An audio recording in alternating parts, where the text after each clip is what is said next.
Hey, Duvid here, back again. Another day of scientific research regarding the multiple truth hypothesis. Glad to be back.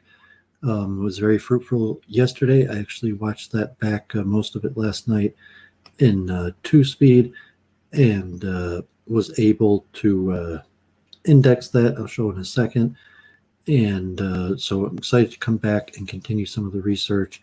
And you'll see there's going to be quite a bit to it. And I started. I don't know, so to say, with some of the more simple stuff, because none of the parts are simple, but the more intuitive stuff that is less symbolic, less mathematical. And so today I'm going to move on with some of the research that's going to solidify, the basic direction that this is going, which is going to include the multiverse theories in physics, and more on truth discovery, artificial intelligence, and I'm going to relate it to some chess studies. You'll see historically chess was one of the big fields that people use to study how the mind makes decisions, skill and expertise level among decision makers, and versus how the computer makes decisions, versus what is going to be the multiple truth hypothesis, similar to yesterday, where you talked about the working with multiple theories at the same time. That would be chess player type thinking skills, where you have to look at a whole tree branch structure of various options, which the computer programming aspect will see how to mathematize and put into formulas. This is a working model. So let me enter a screen share. And let's just look at yesterday. So I mentioned the playlist of all the stuff I did on consciousness after my debate with Jean-Francois Garepi on the public space.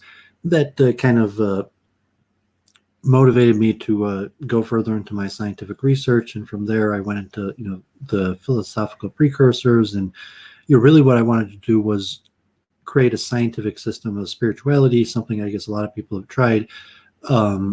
And just reminded me of how much more work I have to do, how much more research I need to do. Now, 2 years later, I've done substantial amount of research, and I've read hundreds of books on the subjects, and I've spoken to many people. And so now I'm coming back with kind of the current state of research on these topics, and I'm ready to try to create my benefit to the scientific community with these theories. So let's just show a quick few things. I have a Discord. Anybody who wants to ask me more questions or discuss various things, I have a Discord you could enter. There's a welcome room. I post some of my streams, and then there's rooms on various topics, Judaism, alt-right politics, science and consciousness, just schmoozing. People have direct questions for me. Chess, Freemasonry, investment, stocks, World War II, Holocaust, Krishna, Hinduism, Brundlecast. I haven't spoken Brundle for a while. Micro streaming, various things. So anyone who wants to talk more or be involved more in these topics, feel free to join the Discord.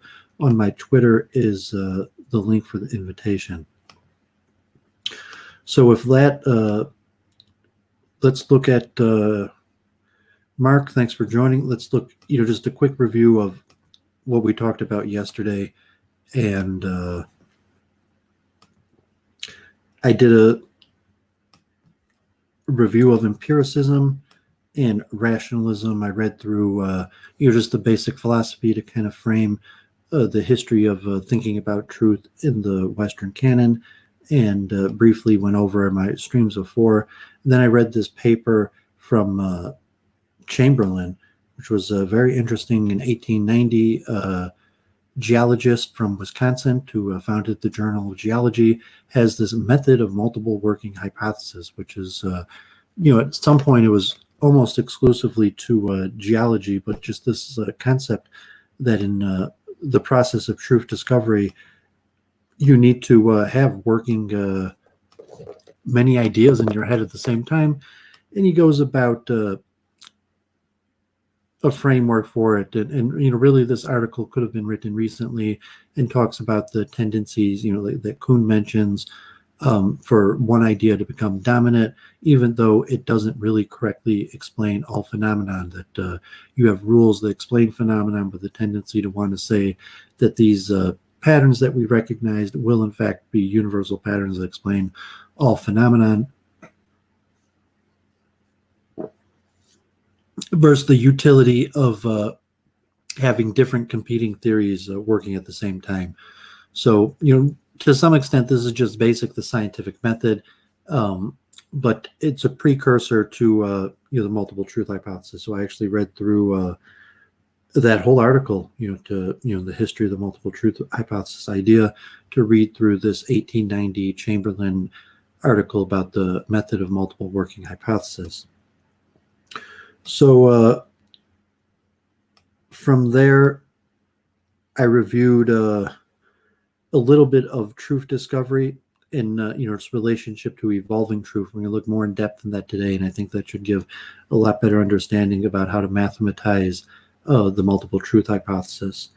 And was on scientific realism.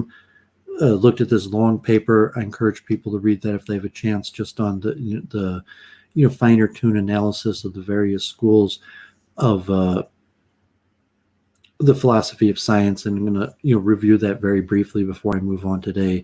And then after that was this article from a nursing journal that looked at this woman Carper's method of adding together these different sources of knowledge. So, but it had a nice philosophical precursor and history lesson on the origins of these ideas like scientific realism and nominalism, and just defining a bunch of terms that are very important.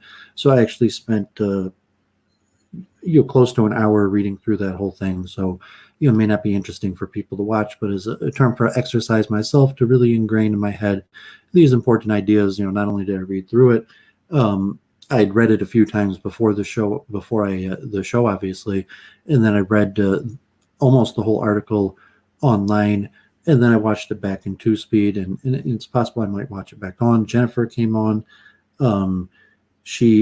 Then I would switch to cognitive dissonance. So you know, the beginning of that was, you know, just fitting in this framework of empiricism, how we look at truth, and I'm going to go more into that, and then I'm going to bring up current physics and this concept of scientific realism that dominates today, where largely we're leaning towards science to answer all questions, or this extrapolation of the scientific method in different ways, but it's pretty flawed and has a lot of problems. So and then I went into detail on cognitive dissonance. So Jennifer, Church of Entropy, came on. She gave over her slides and a little bit of explanation of her understanding of cognitive dissonance. Very interesting. Encourage people to watch that in you know, Cycle of Subjective Consciousness, and she gives her explanation, and then I give you know, a really 2-hour analysis on the science of cognitive dissonance, its history, the various schools, mostly reading from a selection of scholarly articles that are all linked in the description there. You know, the theory, the history, and development of cognitive dissonance, to relationship to human evolution. Interesting idea. I think it was check the name. Talks about the relationship of music to dissonance. Leonid Perlavsky. So it's an interesting concept. I didn't have too much time to look into. People who watch a Week in Review, you'll see that usually we open the show with a chant, and so it's interesting that there's scientific evidence on the power of music to control this process of cognitive dissonance, but also how does it line up with or against evolution, and then by the same author, a look at the connections of cognitive dissonance to emotions, because the chest surveys and various things, I'm largely going to be looking at cognitive dissonance from a purely intellectual level of trying to decipher scientific truths, not necessarily the emotional bias factor, but from a personal level in terms of day-to-day conversation and how most people think about cognitive dissonance. The emotional factor is important. So, but that will also play into multiple truth hypothesis. And then I looked at some of the neural evidence of how possibly a neural model of cognitive bias might work, and read through quite a bit of a paper with quite a few of the history, and could see those studies. And then I looked at the action-based model that kind of looks at cognitive dissonance connected to action, and the large purpose of cognitive dissonance is to not make thought impetus to action. So it was a pretty good stream. You had pretty good viewership. It was largely me rambling. So, hope people gain if they watch these. But, for some purpose, it's just me and an educational cognitive tool for me to advance these theories. And it's going to be mostly me reviewing a bunch of material. But people interested in the theory might learn a lot.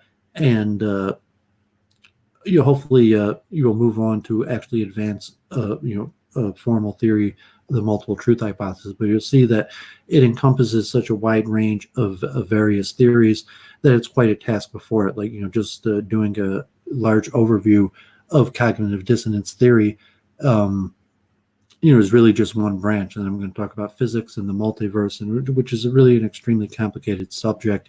And but you see that this concept of the multiple truth hypothesis, working with multiple theories, for popular usage, cognitive dissonance in the form of an eventual solution to the hard problem of consciousness, or at least framework to try to solve it. So, with that ramble here, I got a handful of people tuning in, so I hope people enjoy, gain from it. So I'll try to be more interactive with the chat. So, I'll be reading through something or checking the chat, but I'm not sure how beneficial this would be, like long term, for somebody to learn on the topic.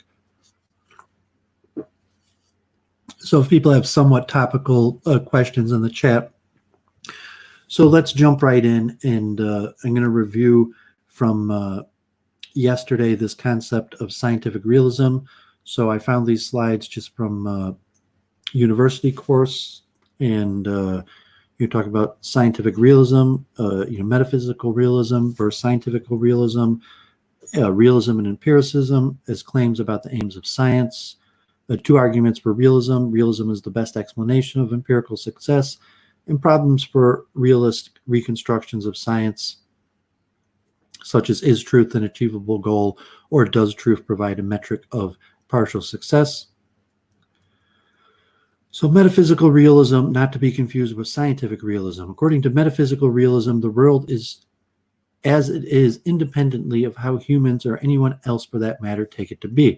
The objects of the world contained together with their properties and the relations they enter into fix the world's nature, and those objects exist independent of our ability to discover or know them. Metaphysical non-realism asserts that there is no mind-independent fact of the matter concerning the way the world is. There are various forms of metaphysical non-realism or anti-realism, idealism, phenomenalism, conventionalism, constructionism, pragmatism.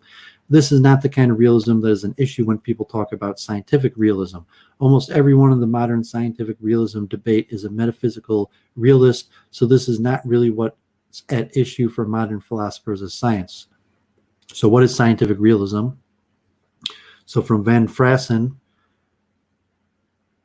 scientific realism as a claim about the aims epistemology of science. Scientific realism is a two-part thesis. Science aims to give us in its theories a literally true story of the world, what the world is like. Acceptance of a scientific theory involves the belief that it is true. So it's important to note both of these points are not to be understood as claims about actual scientists. Everyone knows that actual scientists may have all sorts of aims in prestige, money, fame, which have nothing to do with science as a rational cognitive enterprise. One way to think about it is a hypothesis about the proper rational reconstruction of science as a cognitive activity, and one way to think about it is as an idealization about ideally rational scientists who are in an ideal epistemological situation. These should become clear as we go on. Scientific realism and the aims of science. It is helpful to contrast scientific realism with some alternatives. So Van Frassen's constructive empiricism that we saw yesterday in the thesis about international relations that he said was problematic in its extension into other fields. But Van Frassen's constructive empiricism, the aim of science is to give us an empirically adequate theories.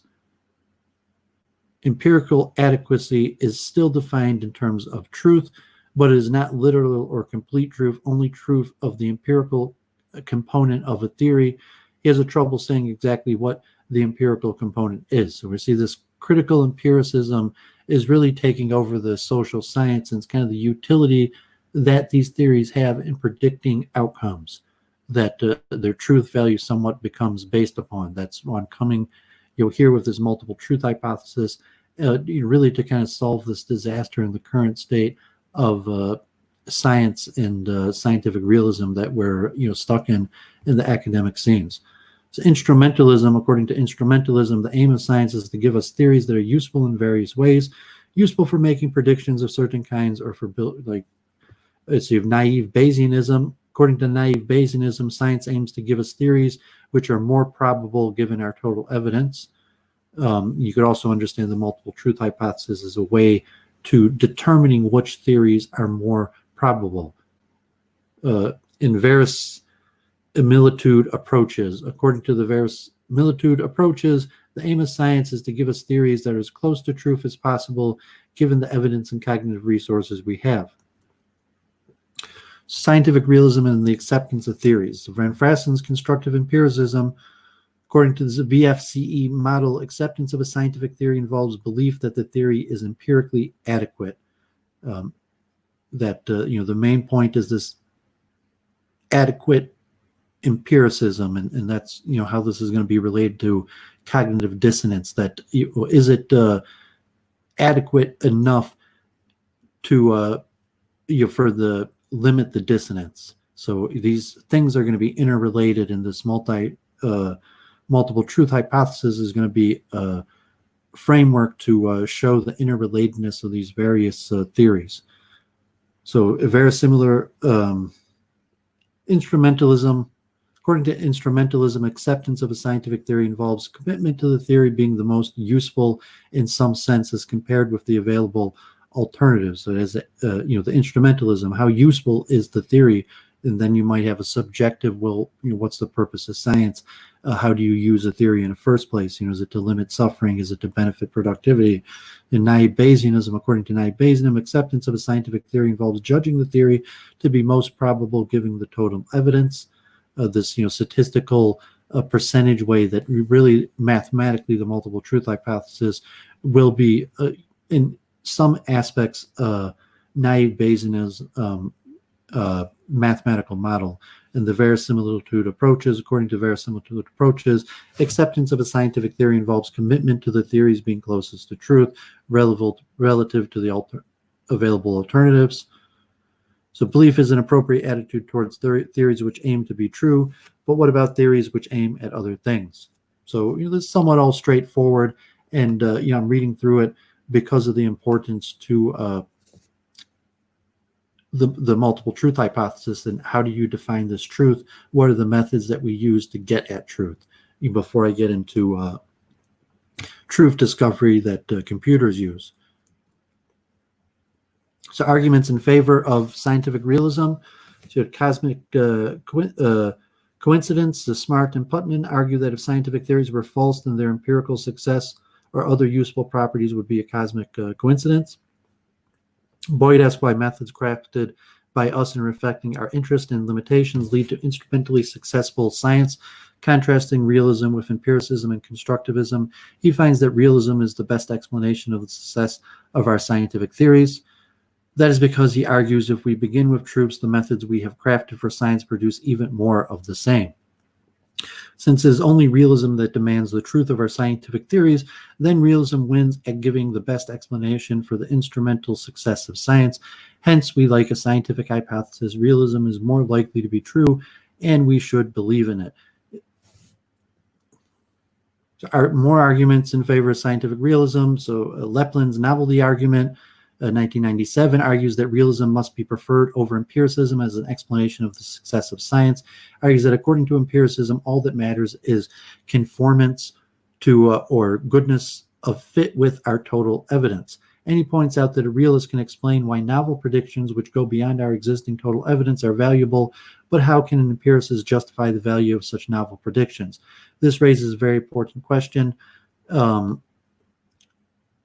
are empiricists allowed to count as part of the empirical evidence, and precisely how do empiricists understand prediction? If all empiricists are allowed to count as evidence our extant data sets or observations, then there really does seem to be a problem here about novel predictions, that is, predictions about hypothetical data, such as the curve fitting example. They give a method of an algorithm heuristic to fit something to a curve, like an empirical way to just take all the data and force a curve out of it.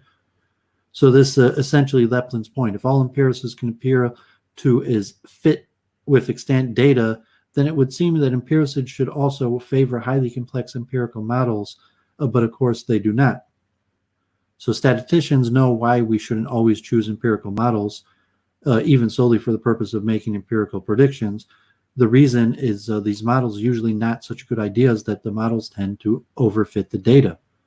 They will not generalize to novel predictions. There's always some noise or error in our finite sets of observation, and highly complex models will yield ML hypotheses which fit the noise or the idiosyncrasies of a particular finite data set. They will not tend to fit the trend of the signal underlying the extant data. What we need here is to appeal more than just the existing data set. What statisticians do here is talk about hypothetical data sets.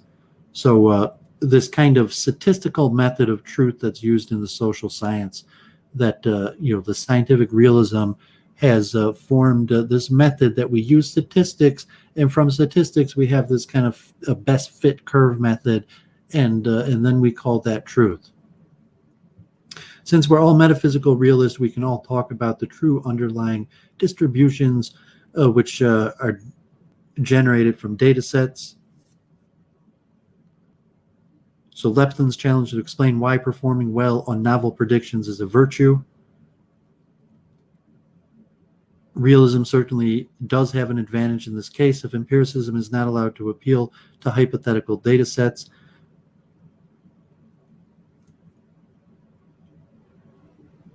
So let's ask a few general large frame question on scientific realism. This is going to be important before I jump into the computer now model, because like the multiple truth hypothesis, basically you could think about it and understand it intuitively and maybe work with it on a mental level with some success, within a margin of error, but reality would have to be handed over to a computer to properly compute.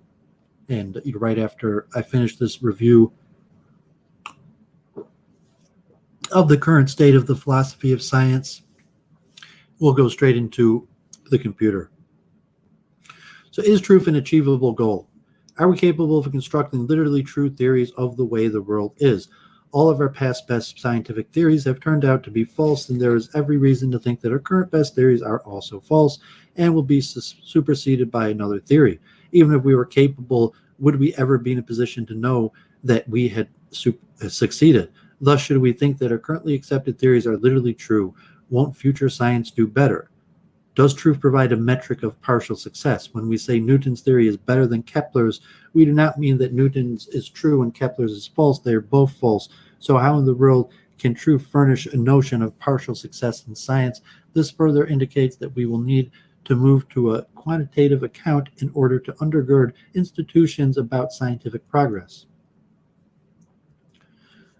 Popper, scientific realist, sometimes eventually realized that truth, simpliciter, will not do the work we need in account of scientific progress. For this reason, he moved to a verisimilitude account. Verisimilitude is the closeness to the truth. Popper wanted a measure of closeness to the truth based solely on the notion of good old-fashioned truth. Popper's logic proposal was as followed. The P is closer to the truth than Q if and only if P has all the true consequences that Q has. Q has all the false consequences that P has, and either P has some true consequences that Q lacks, or Q has some false consequences that P lacks. As it turns out, this is the absurd consequence that no false theory can be closer to the truth than any other false theory. This is terrible, since those cases are most interesting and crucial. So many attempts to define verisimilitude in terms of truth have been made, but all have failed. So in trying to show the current state of which the multiple truth hypothesis falls into in the current state of the philosophy of science. So why not move from truth or truth-based notions of verisimilitude to probability of truth? Essentially, this is the move by Bayesians and other probabilists make. There's much to recommend this idea.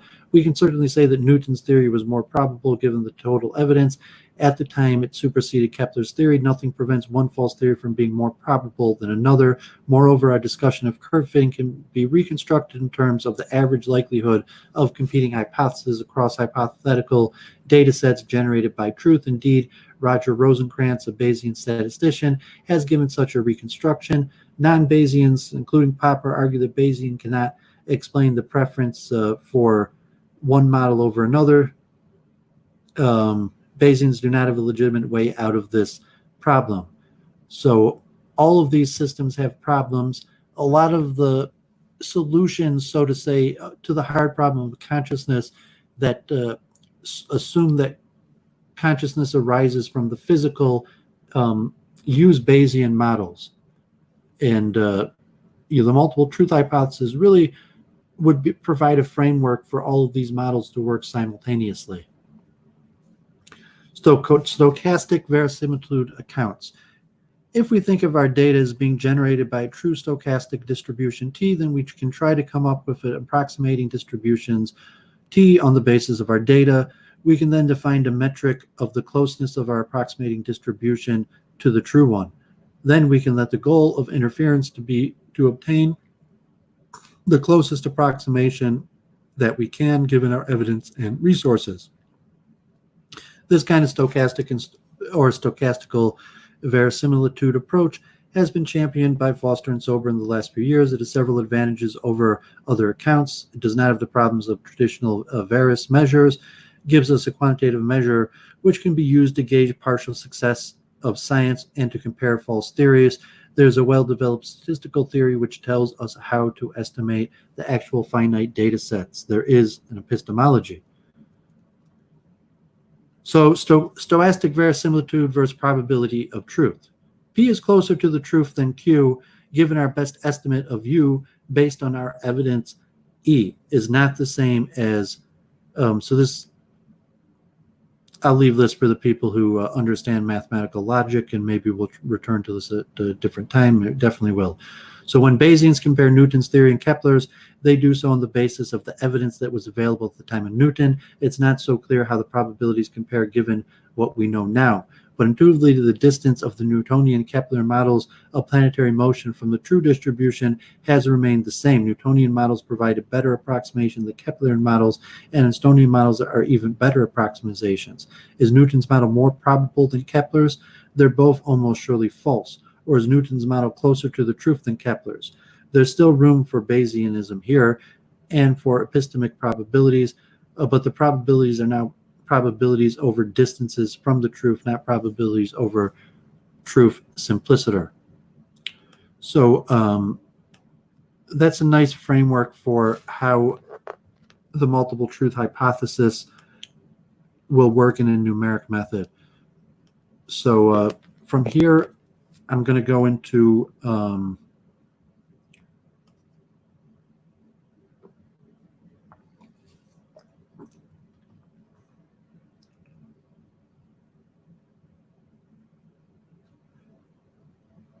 okay, so from here, I'm going to go into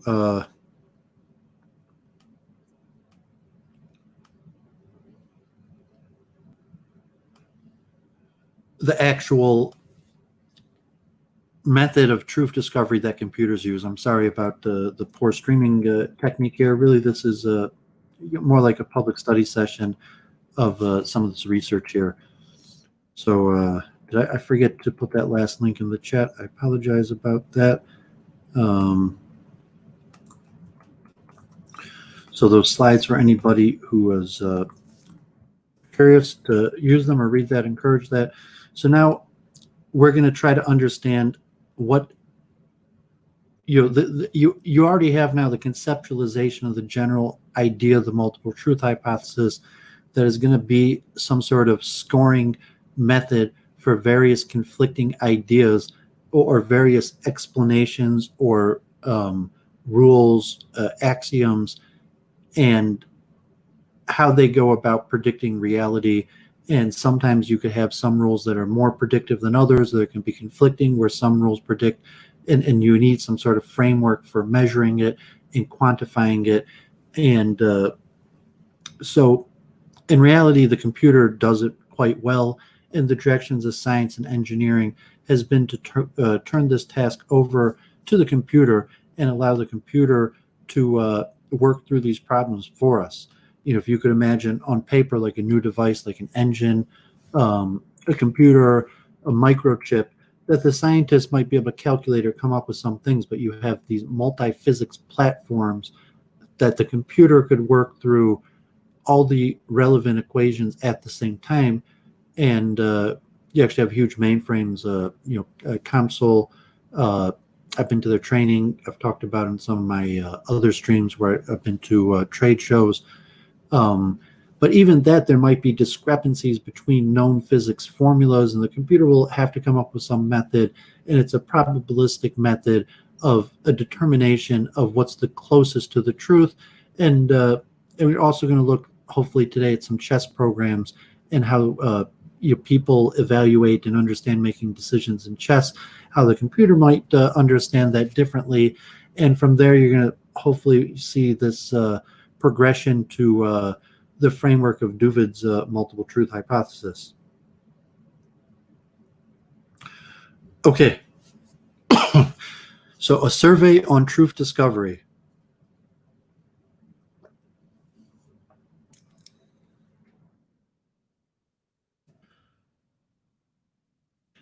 Thanks to information explosion, data for the objects of interest can be collected from increasingly more sources. However, for the same object, there usually exist conflicts among the collected multi-source information.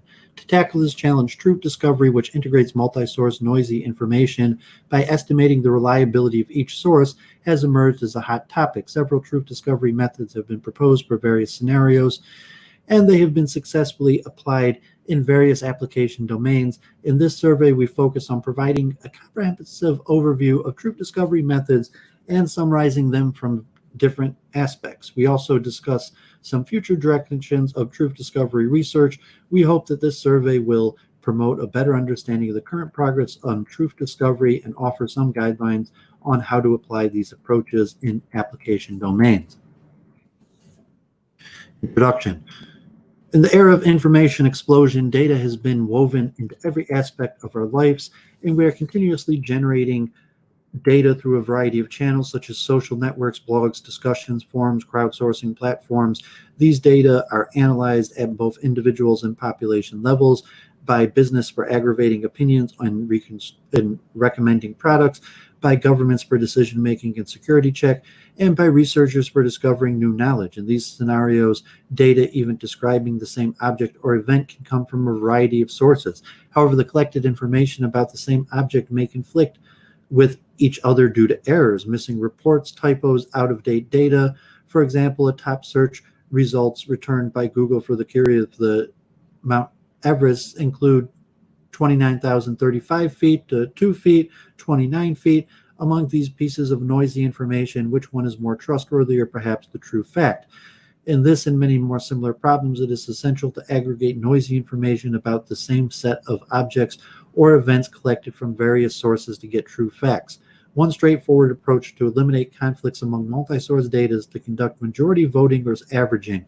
This biggest shortcoming of such voting averaging approaches is that they assume all sources are equally reliable. Unfortunately, this assumption may not hold in most cases. Consider the aforementioned Mount Everest example. Using majority voting, the result, 29,035 feet, which has the highest number of occurrences, will be regarded as the truth. However, the search result, the information 29 feet from Wikipedia, is the truth. This example reveals that information quality varies a lot among different sources, and the accuracy of aggregated results can be improved by capturing the reliabilities of sources.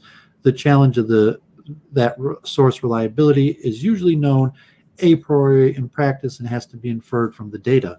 In the light of the challenge, the topic of truth discovery has gained increasing popularity recently due to its ability to estimate source reliability degrees and infer truth information. As truth discovery methods usually work without any supervision, the source reliability can only be inferred based on the data. Thus, in existing work, the source reliability estimation and truth finding steps are tightly combined through the following principle. The source that provide true information more often will be assigned higher reliability degrees, and the information that is supported by reliable sources will be regarded as truths. With this general principle, truth discovery approaches have been proposed to fit various scenarios, and they make different assumptions about input data, source relations, identified truths. Due to this diversity, it may not be easy for people to compare these approaches and choose an appropriate one for their task. In this survey paper, we give a comprehensive overview of truth discovery approaches, summarize them from different aspects, and discuss the key challenges in truth discovery. To the best of our knowledge, this is the first comprehensive survey on truth discovery. We hope that this survey paper can provide a useful resource about truth discovery, help people advance its frontiers, and give some guidelines to apply truth discovery in real-world tasks. Truth discovery plays a prominent part in information age. On one hand, we need accurate information more than ever, but on the other hand, inconsistent information is inevitable due to the variety feature of big data. The development of truth discovery can benefit many applications in different fields where critical decisions have been made based on reliable information extracted from diverse sources. Examples include healthcare, crowd social sourcing, sensing, crowdsourcing, information extraction, knowledge graph construction, and so on. These are all applications demonstrate the broader impact of truth discovery and multiple source information integration. The rest of the survey is organized as follows. In the next section, we first formally define the truth discovery task. Then the general principle of truth discovery is illustrated through a concrete example, and 3 popular ways to capture this principle are presented. After that, in section 3, components of truth discovery are examined from 5 aspects, which cover most of the truth discovery scenarios considered in the literature. Under these aspects, representatives of truth discovery approaches are compared in section 4. We further discuss some future directions of truth discovery research in section 5 and introduce several applications in section 6. In section 7, we briefly mention some related areas of truth discovery. Finally, the survey is concluded in section 8. So very exciting. Acorn, thanks for joining. So pretty exciting to see the most groundbreaking computer science really work, and people who use Google or search engines or want to understand the nature of the machine. This is extremely important, and this will be really a cornerstone of the multiple truth hypothesis, this field of truth discovery. Truth discovery is motivated by a strong need to resolve conflict among multi-source noisy information, since conflicts are commonly observed in database, the web, crowdsourced data, etc. In contrast to the voting average approaches that treat all information sources equally, truth discovery aims to infer source reliability degrees by which trustworthy information can be discovered. In this section, after formally defining the task, we discuss the general principle of source reliability estimation and illustration. The principle with an example. Further, 3 popular ways to capture the principle are presented and compared. So if you're looking at the general scientific progression of ideas and various things, how well is that, do we really have a formal method for doing it? And say, well, reality, no, we don't have anything better than this truth discovery method that the computer is using. Task definition. To make the following description clear and consistent, in this section, we introduce some definitions and notations that are used in the survey. An object, O, is a thing of interest. A source, S, describes the place where the information about objects can be collected from. And a value, V, S of O, represents the information provided by source S about object O. An observation, also known as a record, is a three-tuple that consists of an object, a source, and its provided value. The identified truth of an object V is the information selected as the most trustworthy one from all possible candidates' values about the subject. Source weight W sub S reflects the probability of a source S providing trustworthy information. A higher W sub S indicates the source S is more reliable and the information from this source is more likely to be accurate. Note that in the survey, the term source weight and source reliability degree are used interchangeably. Based on these definitions and notations, let's formally define the truth discovery task as follows. Definition 1. For a set of objects O that we are interested in, related information can be collected from a set of sources S.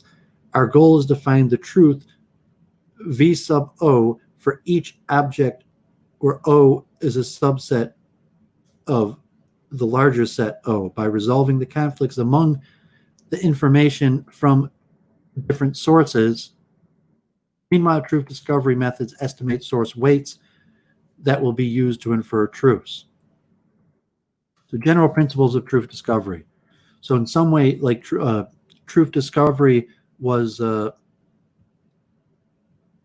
written out there, that the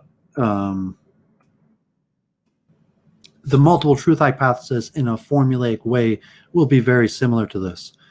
General principles of truth discovery. In this section, we discuss the general principle adopted by the truth discovery approaches and then describe 3 popular ways to model it in practice. After comparing these 3 ways, the general truth discovery procedure is given. As mentioned in section 1, the most important feature of truth discovery is its ability to estimate source reliabilities to identify the trustworthy information. Truths weighted in aggregation of the multi-source data is performed based on the estimated source reliabilities.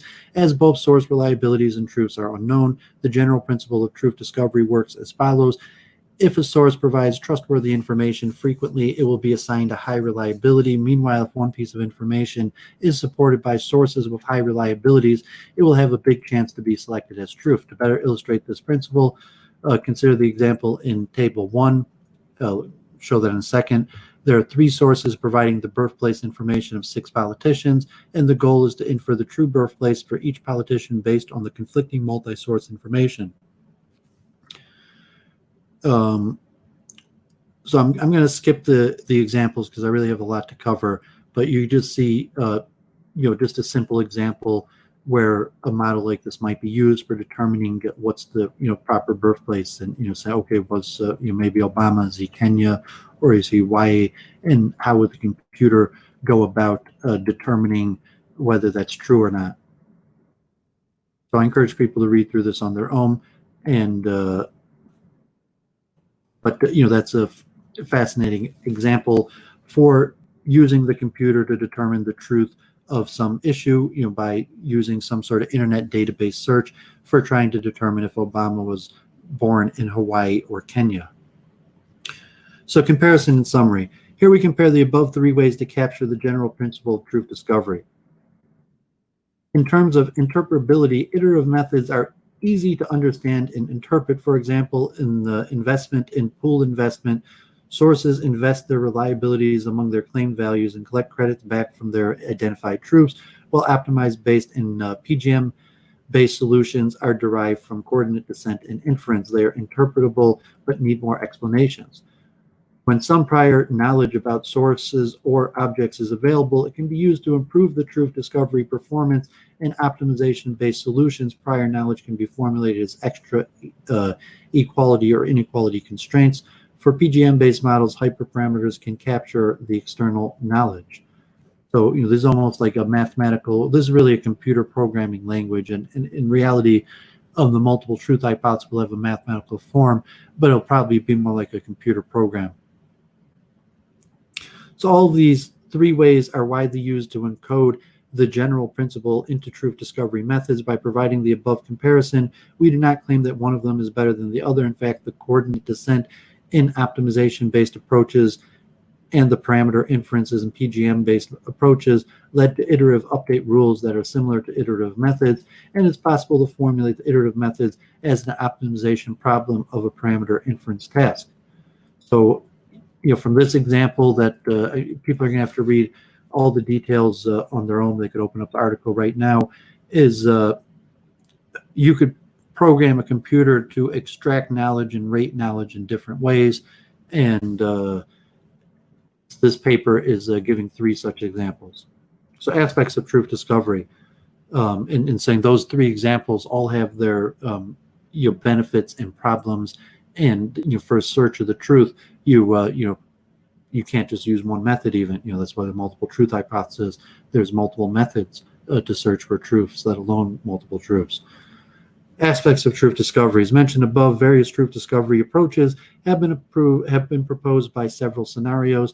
They have different assumptions about input data relations among source and objects identified truths. Meanwhile, applications in various domains have also have their unique characteristics that should be taken into account. These motivate the needs for diverse truth discovery techniques. In this section, we summarize them from the following aspects: input data, source reliability, object claim value, and the output. So input data. We first discussed several features of input data that require pre-processing conducted before the truth discovery step. So here, algorithm 1, general procedure of truth discovery. You have input, information from the source. The output, identified truths and the estimated source weights.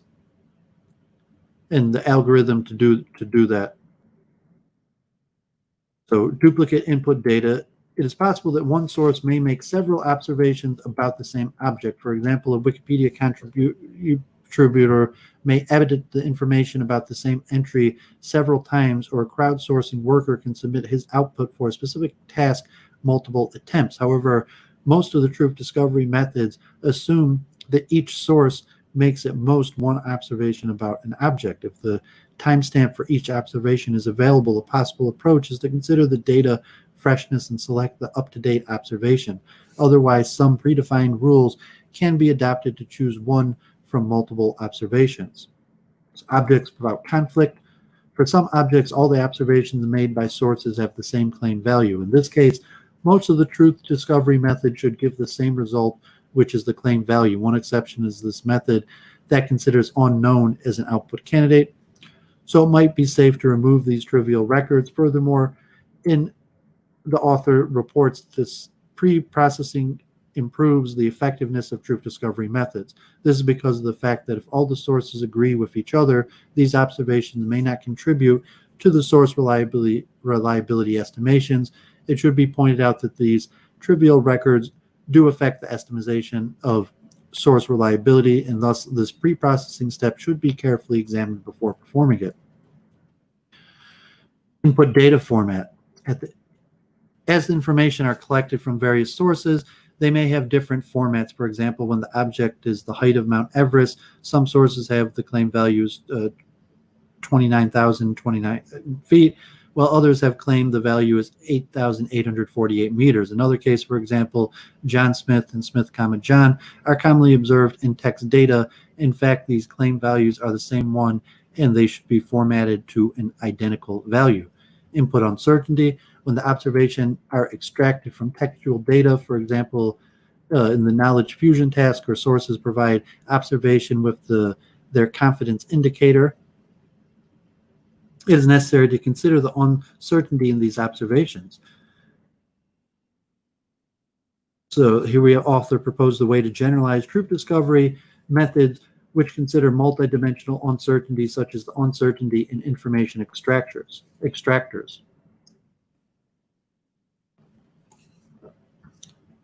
So structured versus unstructured data. Previously, most work considers the input from structured data. Recently, increasingly more work focuses on unstructured input, such as text. The unstructured data provides more information, such as corpus evidence, URL, confidence in questions text, which are useful for source reliability estimations. However, at the same time, this extra information introduces more noise and uncertainty. Streaming data and many real-world applications, data continues to arrive over time. Most of the existing truth discovery methods are batch algorithms and work on static data. These methods are inefficient to batch streaming data, as they need to be rerun the batch algorithms when new data are available. To tackle this challenge, some truth discovery algorithms have been designed for different type of streaming data. You have labeled truths beside the input data. Truth discovery methods might assume some additional label information, as labeled truths are usually difficult to collect. Most truth discovery methods are unsupervised, estimating the truths without any labeled information.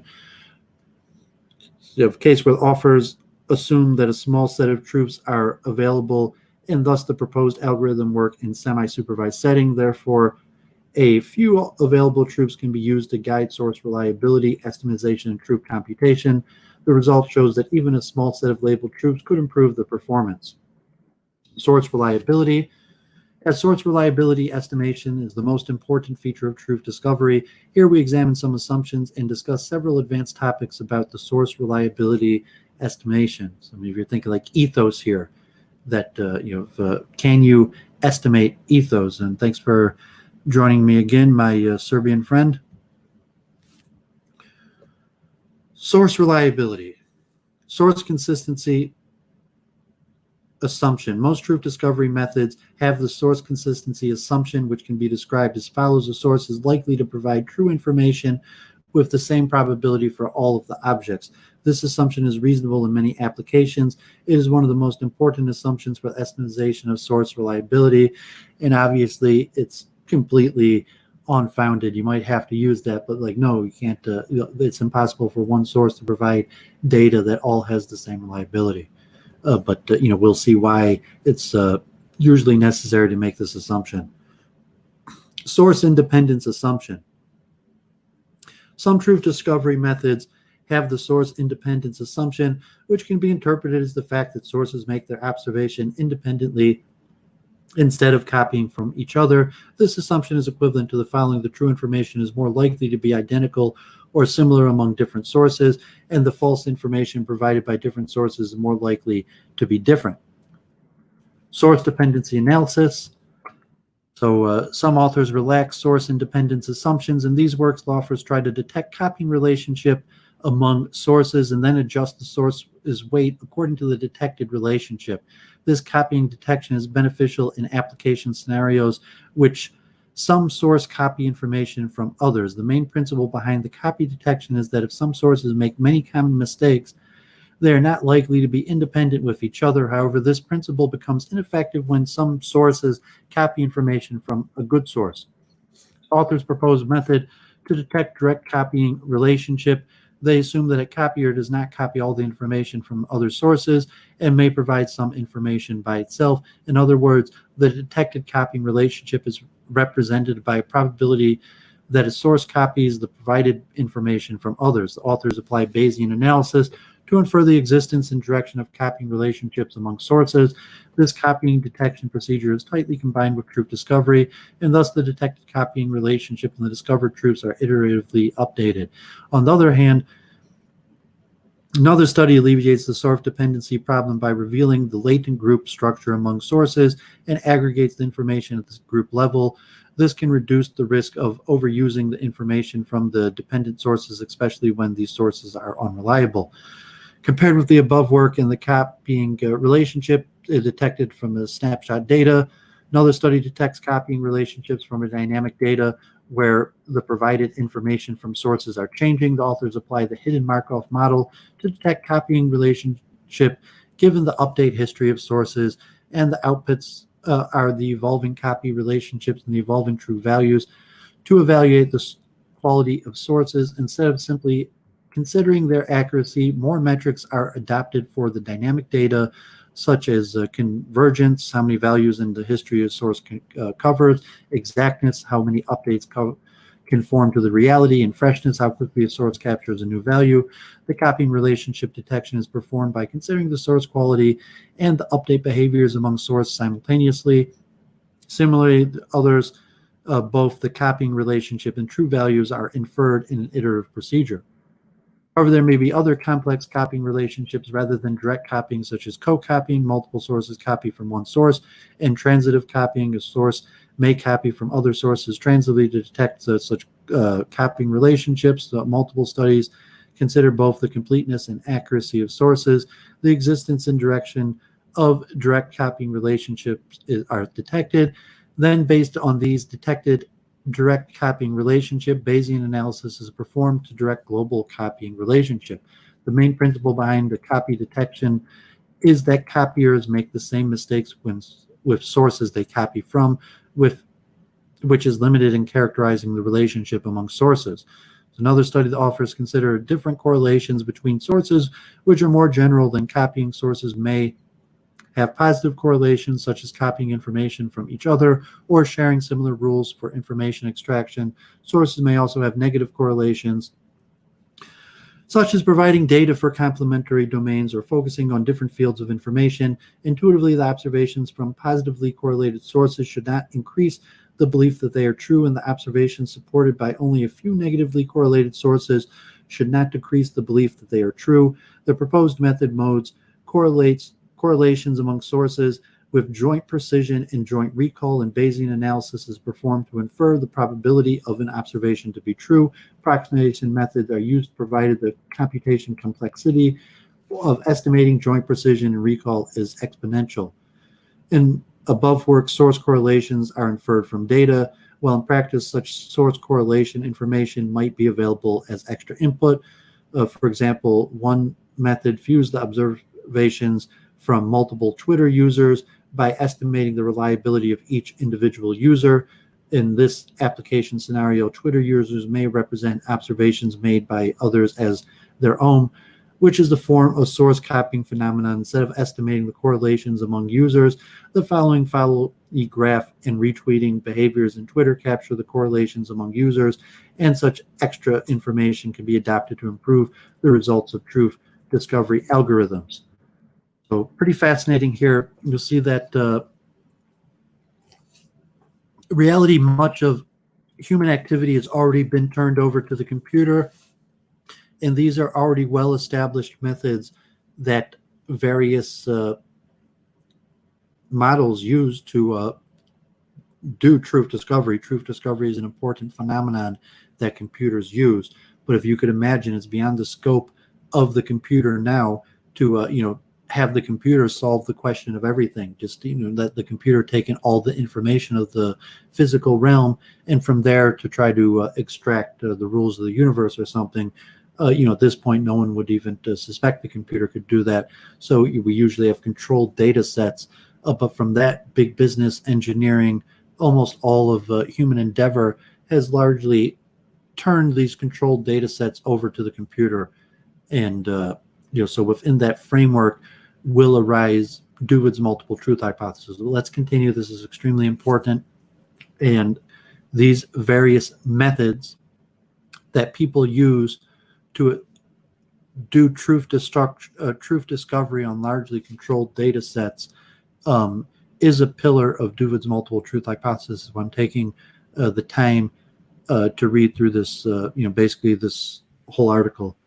Fine-grained source reliability. In some scenarios, it is reasonable to estimate multiple source reliabilities for a single source, and thus the variety in source reliability can be captured. The authors, in one case, demonstrate that when objects can be clustered into sets, it is better to estimate a source reliability degree for each object set. Similarly, as a website may have various different reliabilities for different attributes of objects, one method treats a website as a multiple sources according to attributes and objects, instead of treating the website as a single source. Okay, so I'm going to skip reading through quite a bit of this because a lot of this is more specific to web extraction, and we're going to talk more about web extraction.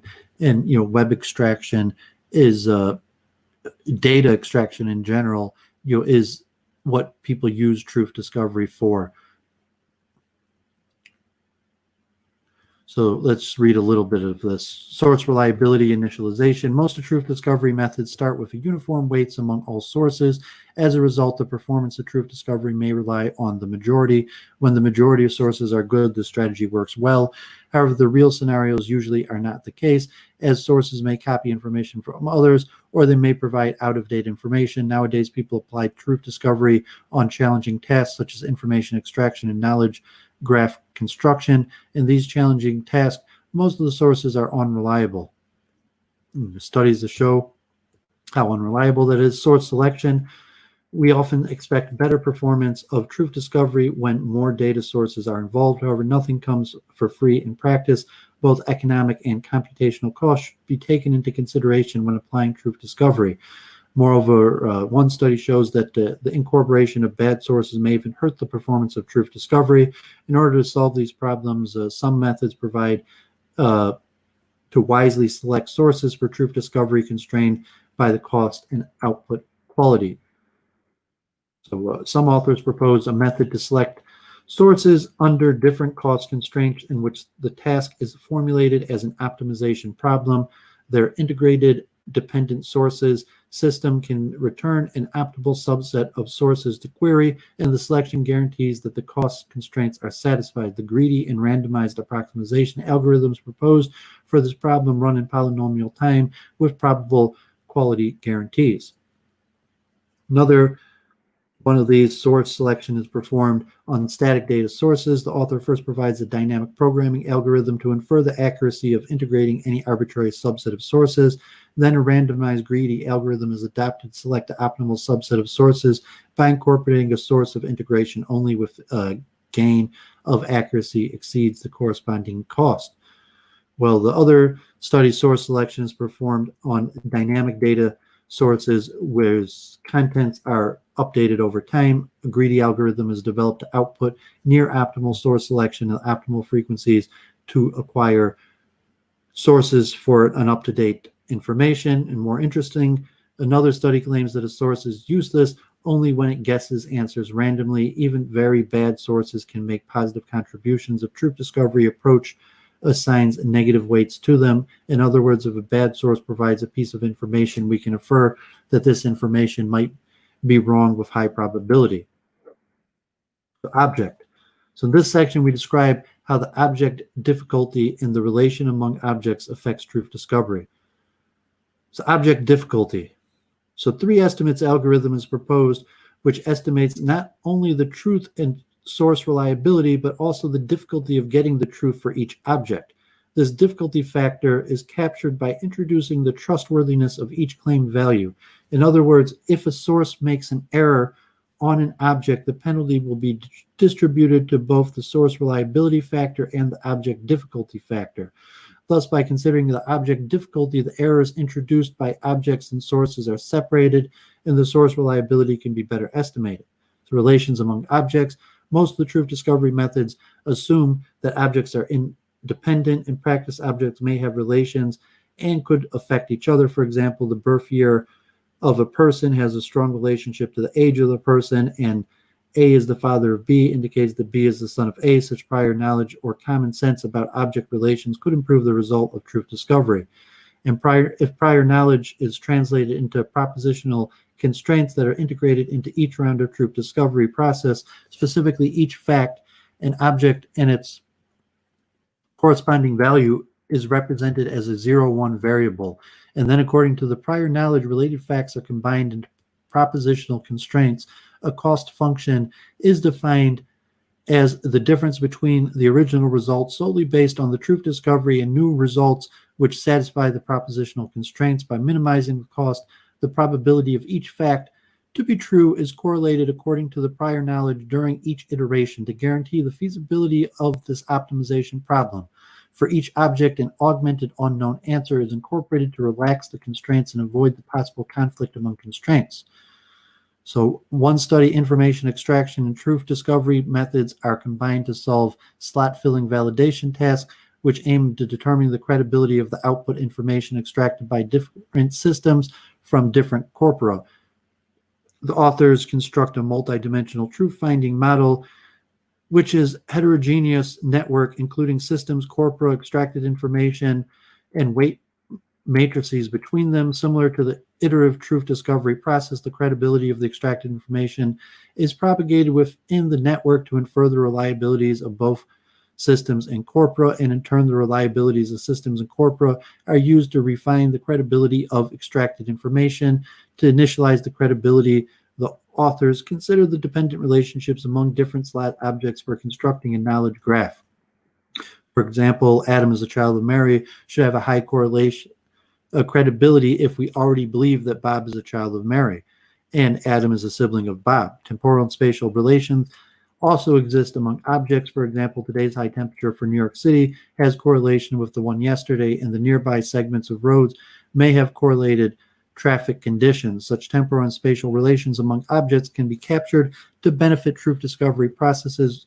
Recently, models of the temporal relationship among evolving objects on categorical data and continuous data, respectively, while others can handle both temporal and spatial relations on categorical data and continuous data, respectively. And further, others demonstrate that capturing the relations among objects can greatly improve the performance of truth discoveries. Objects may receive insufficient observation in many world applications. So thinking of the multiple truth hypothesis, Sojourn, thanks for popping on. We look at a case where we might assume that we're applying all of these models simultaneously on all the questions of the universe. So this method here of truth discovery is largely, as said, used in controlled conditions, usually for some form of web extraction or meta-analysis of a controlled data set. But all these various methods to determine the truth from a data set that's referred to as truth discovery is basically a subcomponent of this larger framework of the multiple truth hypothesis. That's why I'm going through all these various theories and most modern thought on it. So claim value. In this section, we discuss some issues about the claim values to be considered in the development of truth discovery approaches. Complementary vote. The complementary vote technique can be used to infer extra information from claims values. This technique is based on the single truth assumption that there is one and only one true value for each object. If a source provides a value about an object, models assume that the source votes against other candidates' values of these objects. This complementary vote is also related with the local closed world assumption. So you see from a multiple truth hypothesis, having one value true would not necessarily affect the truth of things that have a different value for that item. But back to the article, this complementary vote is also related to the local closed world assumption, in which any candidate values that violate external knowledge cannot be the truth. The difference between them is that the LCWA, the trustful external knowledge, is used to reject some candidate values of the same object, while for complementary vote, one candidate value is used to reject the candidate values. So implication of values. The concept of implication between claim values is proposed. For the same object, different claim values about this object are not independent. Instead, they are correlated with each other. Let's consider the height of a patient as an object, and various sources provide different claims, different sizes. If a one is trustworthy, it implies the one very close to it is trustworthy with a high probability, and the one that's further away is trustworthy at a lower probability. The implication factor between claim values is considered in many models. So data type of claim values. So I'm going to encourage people to read through this, but here is very important, because you're saying, is there a single value to the truth? And then if there is a single value to the truth, what does that imply to other models that predict a value that's different from that?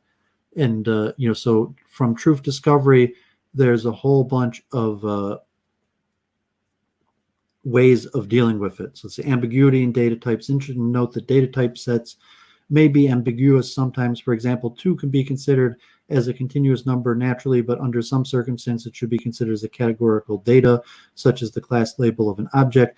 If it appears in an address, then it should be considered as a string. This example illustrates that the type of data depends on a specific application, and the assumption about data type should be examined, both applying to truth discovery approaches. Hierarchical structures of claim value. As mentioned above, both complementary vote and mutual exclusively capture the distance of category or textual values, but they do not fully explore the distance. So some authors argue that the claim values can be represented in hierarchical value space. For example, Barack Obama's birthplace is Honolulu, but it's also true that his birthplace is Hawaii, or even the USA. In this case, the claim values are not mutually exclusive, as the complementary vote can be applied. It is also different with the multiple truth scenario, as these true values are linked with each other's through a hierarchical structure. So in the case of Obama, if someone say he was born in Kenya versus Honolulu, Hawaii, US, all the same thing, and you gave a value to like 99% or some determination that one is the truth, with acknowledging that there's ambiguity and noise in the data.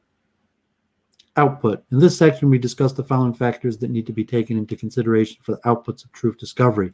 What kind of assumptions we should adopt for the identified truths, what format of output is better, labeling or scoring, how to evaluate the performance of truth discovery methods, and how to interpret the outputs of truth discovery.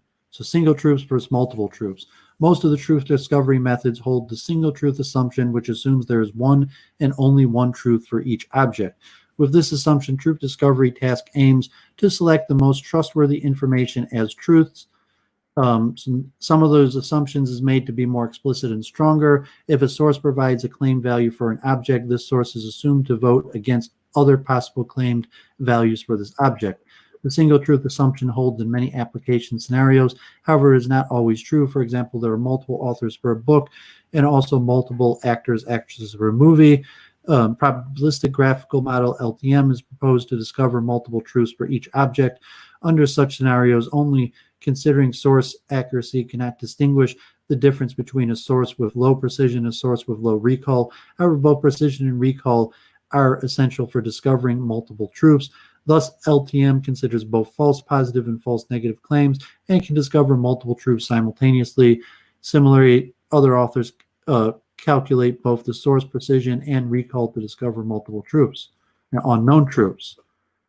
So each object and extra candidate output unknown could be considered. This technique is motivated by the following fact. When the relationship among objects are represented as constraints, these constraints may contradict each other. Thus, it is possible that no solution can satisfy all the constraints. By introducing the output choice as unknown, at least one feasible solution unknown for all the objects is promised. More importantly, for the objects that do not have a truth, the choice of unknown can be a correct output. For example, it is suitable to give an output unknown for the questions about the death date of somebody who is still alive. The authors propose a probabilistic model to take into account the truth existence, and proposed method can assign the output of unknown to the questions that have no truths. The labeling versus scoring. Typically, the outputs of a truth discovery methods fall into one of the following two categories: labeling and scoring. The labeling technique assigns a label to each claim value or assigns a truth to each object. Here, note that the truth given by truth discovery methods such as GTM and the framework model are not necessarily be observed or claimed by any sources. The benefit of labeling technique is that the results are ready to use and can be directly fed into other applications, while its drawbacks are that some useful information is lost during the iterations and it does not provide confidence scores for the identified truths. This motivates the need for a scoring technique which assigns a score to each claim value, usually in the form of probability. Thus, the post-processing step is needed to choose the truths by using a cut-off threshold or choosing the top ones for each object. The benefit of the scoring technique is that all the claim values have certain probabilities to be chosen as truths, and there is less information lost during the iterative process. Performance measurements. To evaluate the effectiveness of truth discovery methods, various performance metrics are adopted: accuracy for categorical data, mean absolute error, root of mean square error. For continuous data, the metrics are suitable when ground truths are available. So the usefulness of results is proposed. Not all of the results are worth being evaluated. Instead, we only care about the useful identified truths. Besides, memory cost and running time can be used to evaluate the efficiency. An output explanation. The interpretations of truth discovery results are important for both end users. Why should I trust the results? And developers, how to improve the results.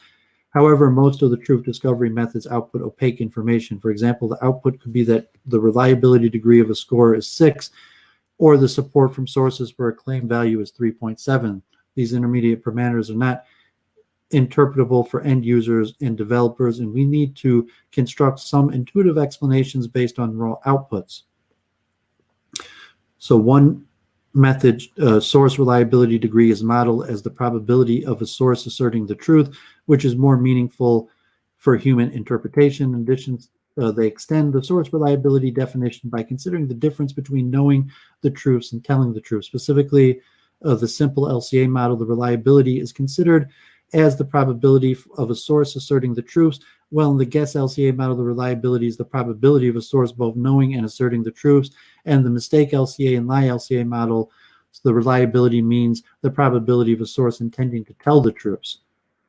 The other model, the authors proposed methods to automatically generate both snapshot explanation and comprehensive explanation for truth discovery. These explanations could be used to explain the results of truth discovery derived from iterative computer procedures. Snapshot explanations provide end users a high-level understanding of the results by gathering all the positive and negative explanations for a specific discussion over alternative choices. It lists all the evidence that support the decisions as positive explanations and all the evidence which are against the decision as negative ones. In order to make the explanation more concise, categorizations and aggregations are conducted so that similar evidence will not appear repeatedly.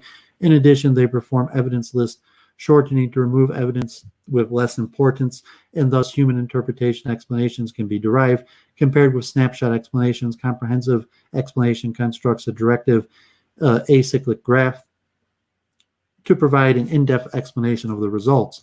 The directed acyclic graph is constructed by tracing the decisions from the last round of iteration all the way to the first iteration, where each node represents a decision and the children represent evidences. After the graph's construction and explanation shortening is performed to eliminate those rounds where no decisions are reached to derive concise explanation. So I hope people are enjoying this. This is really fascinating, and these computer models for truth discovery is really the cornerstones from which the multiple truth hypothesis will be extrapolated. So that's why I'm reading through all of these. Truth discovery methods. So in the previous section, we summarized various truth discovery methods from 5 aspects, namely input data, source reliability, object claim value, and the output. Now we briefly describe several representative truth discovery methods and compare them under different features. By providing such a comparison, we hope to give some guidelines so that users and developers can choose an appropriate truth discovery method and apply it to the specific application scenarios. Due to space limitations, here we only describe each truth discovery algorithm briefly. For more details about these methods, there's whole papers on them. Truth Finder. Bayesian analysis is adapted to iteratively estimate source reliabilities and identify truths. The authors also proposed the source consistency assumption and the concept of implication, which are widely adapted in other truth discovery methods. So AccuSim also applies Bayesian analysis in order to capture the similarity of claimed values the implication function is adopted. And AccuCopy, the method improves AccuSim and considers the copying relations among sources. The proposed method reduces the weight of a source if it is detected as a copier of other sources. 2 estimates in this approach. The single truth assumption is explored by assuming that there is one and only one true value for each object. This approach adopts complementary vote. 3 estimates augments 2 estimates by considering the difficulty of getting the truth for each object. Investment. In this approach, a source uniformly invests its reliability among its claim values, and the confidence of a claim value grows according to nonlinear function defined on the sum of invested reliabilities from its providers. Then the source collects credits back from the confidence of their claim values. SSTF. In this semi-supervised truth discovery approach, a small set of labeled truths are incorporated to guide the source reliability estimation. Meanwhile, both mutual exclusivity and mutual support are adopted to capture the relations among claim values. LTM is a probabilistic graphical model which considers 2 types of errors under the scenarios of multiple truths, false positive and false negative, enabling LTM to break source reliability into 2 parameters, one for false positive error and the other false negative error. You have GTM, it's a Bayesian probabilistic approach, especially designed for solving truth discovery problems on continuous data. Here is a graph showing the input data and source reliability. Almost all of them are categorical, some continuous, only a few are heterogeneous, only one's labeled truth, only 2 are source dependent, most of them have enriched meaning, and then other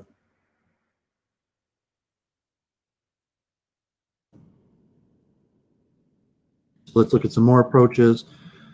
Regular EM is proposed for social sensing applications in which the observations provided by humans can be modeled as binary variables. The truth discovery task is formulated as a maximum likelihood estimation problem and solved by EM algorithms. LCA approach, source reliability, is modeled by a set of latent parameters which can give more information source reliabilities to end users. Apollo Social fuses the information from users on social media platforms such as Twitter and social networks. A claim made by a user can either be originally published by himself or be retweeted from other users. Apollo Social models this phenomenon as source dependencies and incorporates such dependence information into the truth discovery procedure. CRH is a framework that deals with the heterogeneity of data. In this framework, different types of distance functions can be plugged into the capture characteristics of different data types, and this estimation of source reliability is jointly performed across all the data types together.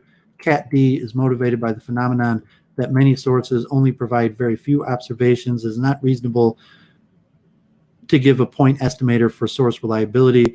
Thus, this confidence-aware truth discovery approach, the authors derive the confidence interval of the source reliability estimation. So comparing input data, most of the truth discovery methods can handle categorical data. Although GTM and CAT-D are designed for continuous data, it is feasible to encode the categorical data into probabilistic vector. TruthFinder, AccuSim, AccuCopy can handle continuous data by incorporating the implication function, and SSTF captures the characteristic of continuous data by mutual support. GTM, CHR, and CAT-D are particularly designed for continuous data. Besides CRH that is proposed for heterogeneous data, SSTF can also deal with categorical and continuous data simultaneously. Among these truth discovery methods, only SSTF is proposed to work in semi-supervised setting. However, in practice, most truth discovery methods can be modified to take advantage of labeled truths. One possible solution is to replace some aggregated results in each iteration by corresponding labeled truths, in which this guide the source reliability estimation. Source reliability, there's a series of work about source discrepancy analysis. In here, we only list the AccuCopy algorithm. So this object among the discussed truth discovery methods, 3 estimates is the only one that takes into account the object difficulty. Investment and pooled investment approaches can incorporate the relationships among objects. More efforts are needed to develop truth discovery methods than consider the advanced features about objects. Claim value, several truth discoveries approaches adopt the concept of complementary vote to strengthen the belief in a single truth assumption. An output, LTM, is proposed to handle the multiple truth scenarios. Investment and pooled investment are augmented with unknown truths. Note that it is possible to modify some truth discovery methods, for example, LTM, to consider the unknown truths by adding one more candidate value unknown for each object. Future directions. Welcome, John. Although various methods have been proposed for truth discovery tasks, there are still many important problems to explore. Here we discuss some future directions of truth discovery. Unstructured data. For most of the truth discovery approaches, they assume that the inputs are available as structured data. Nowadays, more and more applications of truth discovery are dealing with unstructured data such as text. The accurate information can come from both text corpora and information extractors, 2 layers of sources. If the object difficulty is also considered, the penalty for wrong information should be distributed to 3 factors: corpora, extractors, and objects. This brings new challenges to source weight estimators. Furthermore, the extracted inputs from unstructured data are much more noisy and also bring new information to be taken into consideration. Object relations. For the most of the truth discovery approaches, they assume that objects are independent with each other. However, more and more application scenarios reveal the importance of capturing the relationship among objects. In knowledge graph, objects can be related to various ways, such as the birth year of a person, the age of a person. Although some efforts have been made to consider the object relations, this problem needs more exploration. The more difficult question is to automatically discover relations among objects due to large-scale involved objects, and impossible to manually detect and encode such relations. Source reliability initializations. Some potential advantages are observed in truth discovery with uniform weight initialization. At the beginning of the iterative solutions, the behavior of truth discovery is identical to voting averaging, and thus truth discovery randomly chooses outputs for tie cases. If the ways of breaking ties are different, the estimated source weights may be quite different. And the uniform weight initialization leads to the phenomenon that the aggregated results of truth discovery methods rely on the majority to a certain extent. Nowadays, truth discovery has been applied in more difficult tasks such as slot filling, in which the majority of sources provide inaccurate information. Thus, the performance of truth discovery may suffer from the uniform weight initialization of these tasks. These disadvantages motivate people to investigate new ways to initialize the source reliability.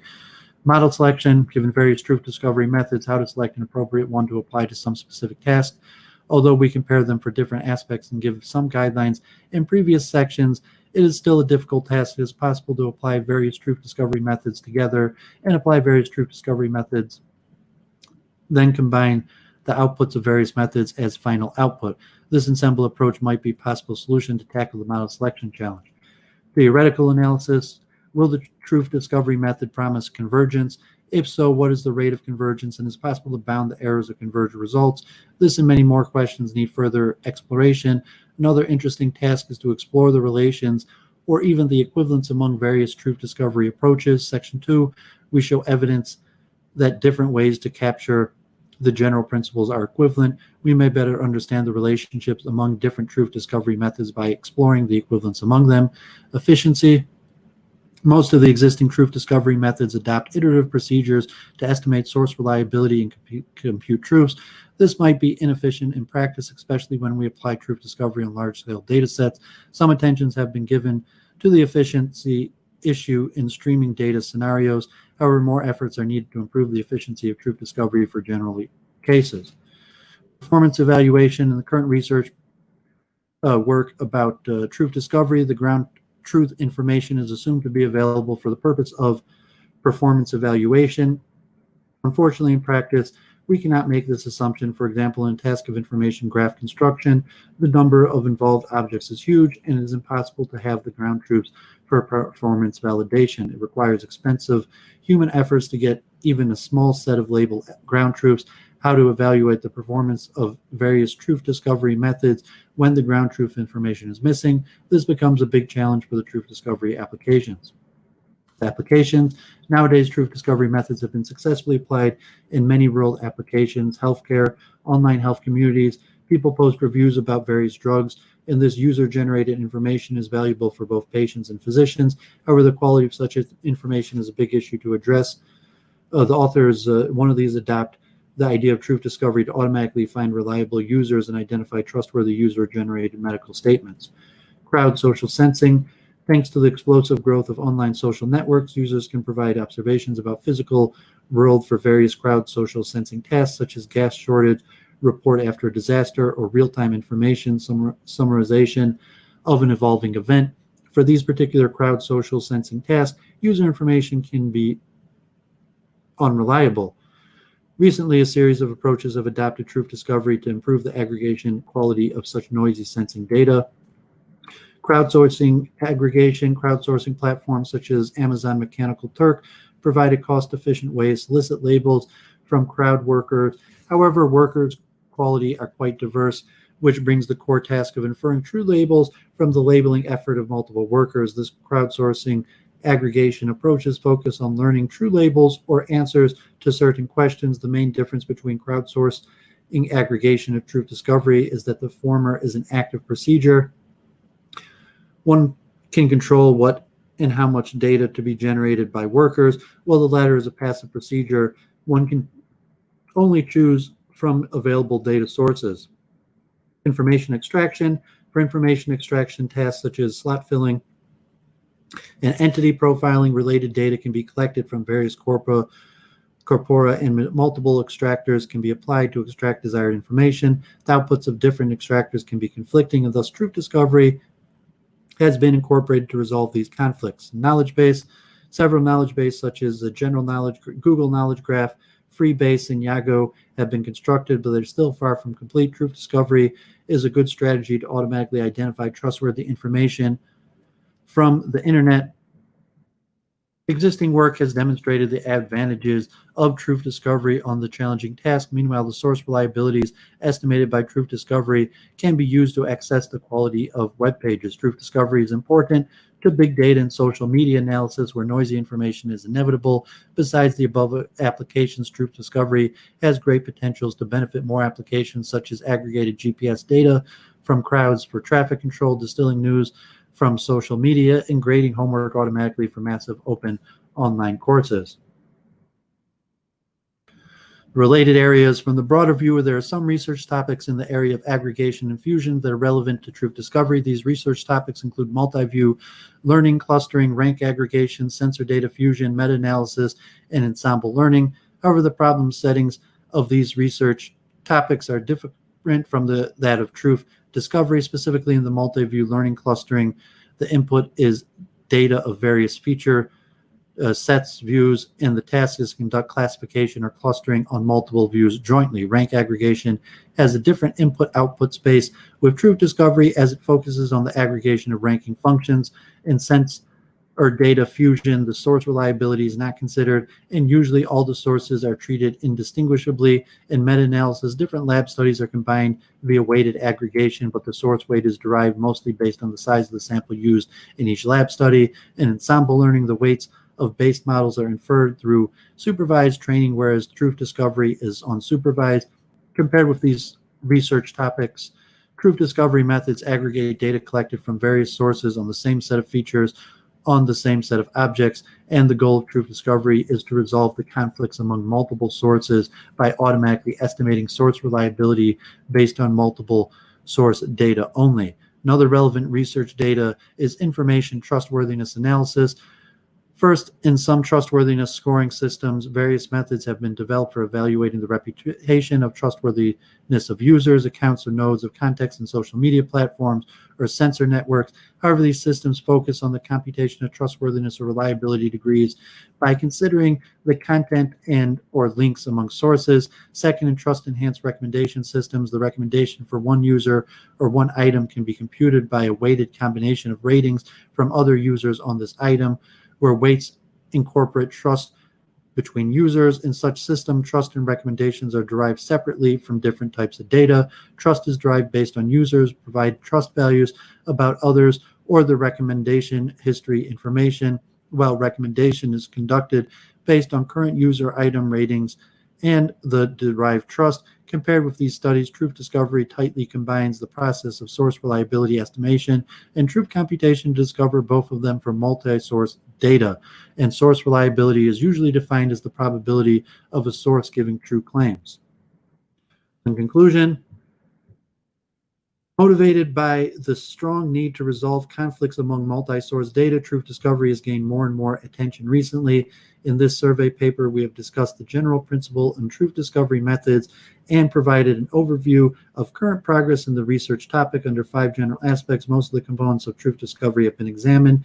As the existing truth discovery approaches have different assumptions about input data constraints and output, they have been clearly compared and summarized, tables 2 and 3. When choosing a truth discovery approach for a particular task, users and developers can refer to a comparison as guidelines. We have also discussed some future directions of truth discovery research. More effort are highly in demand to explore the relations among objects, which will greatly benefit the real-world applications such as knowledge graph construction. Furthermore, efficiency issue becomes a bottleneck for the deployment of truth discovery on large-scale data. Besides, how to evaluate the performance or validate the identified truths is a big challenge to the fact that limited ground truth available in practice. Okay, so quite a mouthful there. I basically read that whole paper. So you got some people in the chat now. So, I really wanted to give a background to this multiple truth hypothesis, and the current application of something similar is really found in computer programs and this thing that we're calling truth discovery. But from some level, truth discovery is a form of the multiple truth hypothesis. And this is an issue of a magazine of KDD exploration. So also this is web content extraction, meta-analysis of past thought and its future. So you're not going to go into this, but also a data-driven view of solar panels, where you look at computers that largely run industrial operations such as solar panels, and needs to collect the data and analyze the data, and it's a form of truth discovery in engineering. And interesting here is interactive data repository with visual analytics. And you're looking at these places that store all these informations, the huge data centers, and how do you represent data graphically? So it's interesting, and I'm not going to have time to read through it. It's not directly related to the multiple truth hypothesis. So we take a second here, look at the chat, see if I got any thing going on, check my email, what's going on. So I really took a long discursion there to read this whole overview of the state of this truth discovery used by computers. And basically, you're saying the scientific method is really going through this same process of truth discovery. In the reality, the computer is better designed to figure out the truth than we are. It doesn't suffer any of the bias. And also interesting, truth discovery could look at dissonance in these models, when eventually I'm going to try to use the multiple truth hypothesis as a framework to, so to say, solve or at least provide a framework for the solution to the hard problem of consciousness. And a lot of these models that explain consciousness that we'll be looking at, look at the brain as a pattern recognizing machine, as a problem solving machine, as a predicting machine, or even as a machine that performs some form of Bayesian analysis. And I looked at evidence of that before on my previous public study sessions related to consciousness. But when you see that, how does the brain perform thought? How do we make decisions? And is it possible that this truth discovery method that was related to cognitive dissonance is actually a mechanical method that our neurons perform, or some greater method that consciousness works in? So keep all these things in mind. And so the multiple truth hypothesis is really combining these different current pillars of science.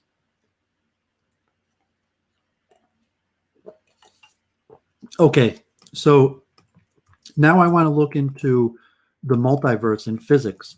So now we kind of have this framework for truth discovery and how the computer goes about trying to discover reality. And eventually, Duvidism is going to be esoteric and is going to incorporate spiritual ideas. But right now I'm focusing just on the material, scientific, philosophically framed nature is like a scientific theory that could be published in a popular journal. So when we consider how we explain physics, how we understand mathematical representations of, so to say, the laws of the universe, and what are the implications if the, so to say, mathematical laws of physics are true, and we try to extrapolate truth about the nature of reality from these laws that we've determined to be universal, and hence we get things like, the multiverse. So let's jump right in. It's really exciting. This is, going to be very complicated stuff, and it's a large reason why I'm going through this process of just reading these articles. So, at least for myself and anybody interested in my work, we'll have an up-to-date basis of the most modern theories to explain these phenomenon and who the other great minds. And as we do more, we'll try to get familiar with the names and maybe even try to speak to some of these people. Okay, so one of the things I'm going to be looking at, I've talked about with Church of Entropy multiple times, is this holographic universe. So this is just a quick thing I just mentioned. Study reveals substantial evidence of a holographic universe. The UK, Canadian, Italian studies provided what researchers believe is the first observational evidence that our universe could be a vast and complex hologram. Theoretical physicists and astrophysicists investigating irregularities in the cosmic microwave background afterglow of the Big Bang have found there's substantial evidence supporting a holographic explanation of the universe. In fact, as much as there is for the traditional explanation of these irregularities using the theory of cosmic inflation. So it's the researchers published findings in the journal Physics Review Letters, a holographic universe, an idea first suggested in the 1990s, is one where all the information which makes up our 3D reality is contained in a 2D surface on its boundaries.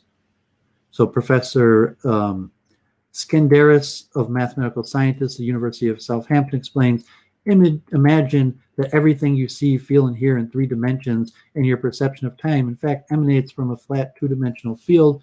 The idea is similar to that of ordinary holograms, where a 3-dimensional image is encoded in a 2-dimensional surface, such as the hologram on a credit card. However, this time the entire universe is encoded. Although not an example with holographic properties, it could be thought of as rather like watching 3D film in cinema, where we see pictures as having height, width, and crucially depth, when in fact it all originates from a flat 2D screen. The difference in our 3D universe is that we can touch objects and the projection is real from our perspective. In recent decades, advances in telescopes and sensing equipment have allowed scientists to detect a vast amount of data hidden in white noise or microwaves, partly responsible for the random black and white dots you see on tuned TV, the leftover from the moment the universe was created. Using this information, the team were able to make complex comparisons between networks of features in the data in quantum field theory. They found that some of the simplest quantum field theories could explain nearly all cosmologically observations of the early universe.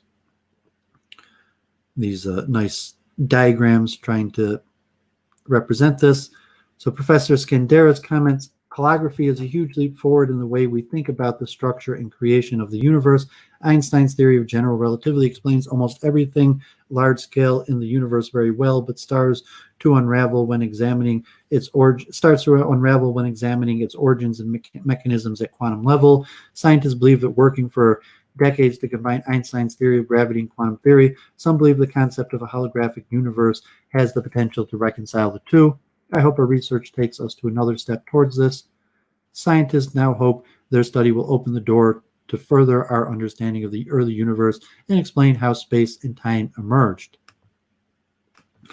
Okay, so let's get some background to the multiverse theory. I'm going to, I downloaded this paper, so actually, sorry, that one link won't work.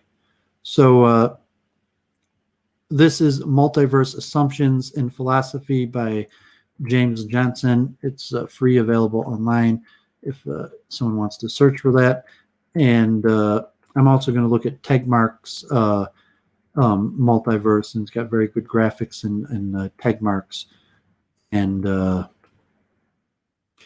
so Multiverse Assumptions in Philosophy, James R. Johnson. Multiverse are predictions based on theories. Focusing on each theory's assumptions is key to evaluating proposed multiverse. Although accepted theories of particle physics and cosmology contain non-infinite features, multiverse theories entertain a host of strange assumptions classified as metaphysical, outside objective experience concerned with fundamental nature of reality, ideas that cannot be proven right or wrong. Topics such as infinity, duplicate, use, hypothetical fields, more than 3-dimensional space, Hilbert space, advanced civilizations, and reality established by mathematical relationships. Easy to confuse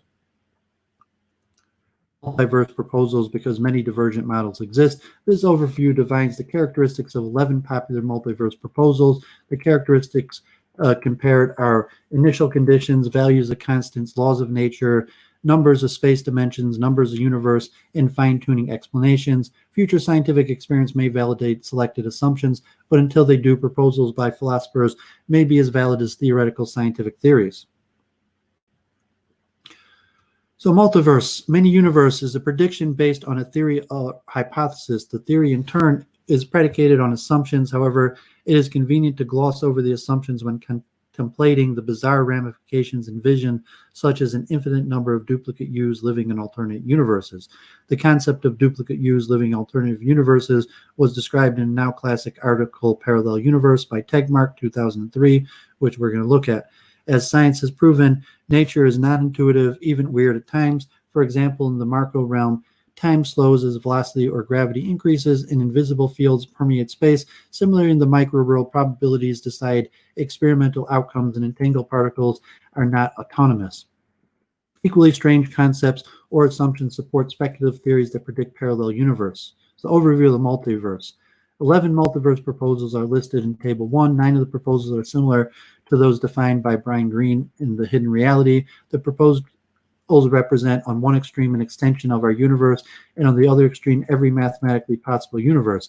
It can be argued that finite quilted proposal is in a category of its own, since virtually all scientists concur that space with characteristics identical to our universe extend beyond what we observe.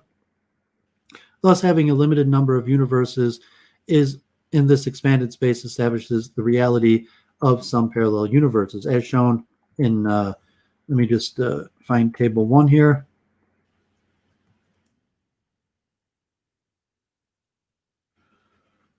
So I guess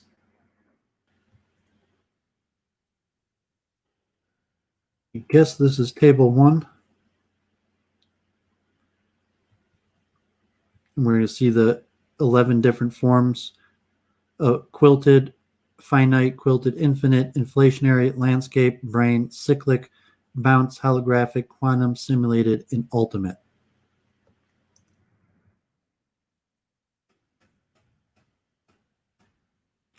So as shown in Table 1, no multiverse have the same characteristic. Space dimensions range from 3 to infinity. The holographic proposal embodies only 2 universes, while other proposals range from many to infinite. The cyclic multiverse generates universes parallel in time rather than space. The simulated and ultimate proposals allow universes with different laws of physics. Also, 8 proposals provide an explanation for fine-tuning, a noteworthy characteristic. Fine-tuning is the improbable coincidence that a random collection of about 30 dimensionless input parameters from the standard model of particle physics and cosmology would produce a universe like ours. For example, if the cosmological constant were slightly larger or smaller, galaxies could not have formed. If force strengths or particle masses were to vary by a few percent, no atoms, stars, or planets would exist. Our life-friendly universe is a rare combination of input parameters. Other parameter permutations might exist in different universes, but the vast majority would be devoid of life. Physicists have attempted without success to mathematically calculate input parameter values from first principles. Every string theory physicists have failed at predicting correct values. If these values defy calculation, how do we explain fine-tuning? The multiverse provides an answer. If there are billions or trillions or an infinite number of universes, or one or more will have the exact constant values we observe. Envisioning an infinite number of universes that prove the existence of one universe seems a bit excessive, but such proponents use this logic as indirect proof of multiverse proposals. Assumptions for theories predicting multiverse. It is not if physicists are standing ready. It's not as if physicists are standing ready, multiverse nets in their hands, seeking snare at any passing theory into a parallel universe paradigm. Rather, proposals emerge unbidden from the mathematics of theories to explain conventional data and observation. This quotes documents how independent research efforts directly support the possibility of parallel universe. By focusing on these theories, we will identify those key assumptions that defy common sense. The relationship between the key assumption theories and multiverse proposals is shown in Table 2. Because of possible ambiguity between assumptions, resulting calculations, and inherent features, we will assume that the word assumptions has a broad definition. For example, although the 9 space dimensions in string theory are classified as assumptions, they might be more accurately defined as inherent features of the theory. Proposal 1. The finite quilted multiverse exists within a finite expanse of space. Simply more of what we observe, each universe like a patch replicated on a quilt. There may exist hundreds or thousands of Hubble volumes. These parallel universes embody similar initial conditions, the same constants of nature, the same laws of physics. In 3 space dimensions, the finite quilted multiverse adds no insight to fine-tuning. In the 1920s, Alexander Friedman showed that a variety of expanding, contracting, or oscillating universes were compatible with Einstein's general theory of relativity. About the same time, George Lemaitre predicted that the universe began with a Big Bang. Observing everything we observe originated in hot, dense, and rapidly expanding space. Subsequently, in the 1940s, as part of the Big Bang theory, Friedman's student George Gamow calculated the expanding space after cooling to about 3,000 K. would allow atoms to form and thus free protons to stream through space. The theory predicted that photons from the creation event should be visible in the sky, although at a vastly shifted wavelength. When this microwave background radiation was observed in 1964, the theory was validated. The observed universe, sometimes called the Hubble sphere, is the furthest distance we can see, around 41 billion light years, 4 times 10 to the 26 meters. The light has been traveling for about 13 billion years, but because space is expanding, the current distance is greater. The finite quilted multiverse radius is at least 100 times larger than the Hubble radius, based on the observational precision of cosmic microwave background data, which did not detect curvature to within a precision of 1%. The assumption of the finite quilted multiverse are extended space, finite universe, but longer than observed universe, expanding universe, and approximately flat space. Proposal 2. The infinite quilted multiverse is similar to the finite quilted multiverse, except for different initial conditions and the number of parallel universes. Instead of thousands of versions, an infinite number of universes populate space, and therefore fine-tuning can be explained. Is space finite or infinite? Most multiverses assume an infinite space where reality takes on surprising new meanings. For example, the prediction of duplicate U's or infinite number of U's living in an identical world somewhere in another universe. Einstein's equation of general relativity allow for either a finite or an infinite spatial extent. All cosmological models involve an expanding universe, but they differ in the overall shape of space and whether space is finite or infinite. Although finite space is considered in the inflation framework, infinite space is the favored assumption, which of course permits an infinite number of universes, although space is not nothing, but is governed by laws and contains fields and virtual particles. A brief comment on the implications of infinity in the physical world is documented. Appendix. Assumptions for the infinite quilted multiverse are: space has infinite extent with no edge and no boundary, and space is something. Insert infinity in the physical world. An infinite number. So here's the note about this. An infinite number, when it is reduced by a million or billion or trillions, remains the same. Infinite, a true non-intuitive, incomprehensible notion. There's no experimental evidence of anything infinite in the physical world. Infinity is merely a way of speaking. Infinite numbers or infinite anything, like mass, density, energy, have no practical meaning. Furthermore, computers do not acknowledge infinity, dealing only with finite digital numbers. Some mathematicians also reject the concept, noting mathematics was always about and always will be about finite collections, patterns, and algorithms. All those theories, arguments, and daydreams involving infinite sets need to be recast into the precise finite framework relegated to philosophy. So there's interesting questions about the nature of mathematics and infinity that think about in this multiverse concept. So proposal 3, inflationary multiverse. The eternal chaotic inflation theory produces different constants of nature in separate universes, sometimes referred to as a bubble. Each universe is separated by expanding space. Inflation produces an infinite number of universes and thus provides an explanation for the presence of fine-tuning. Inflationary cosmology is not one unique theory, but rather provides a framework containing many versions differing in details, such as number of inflation fields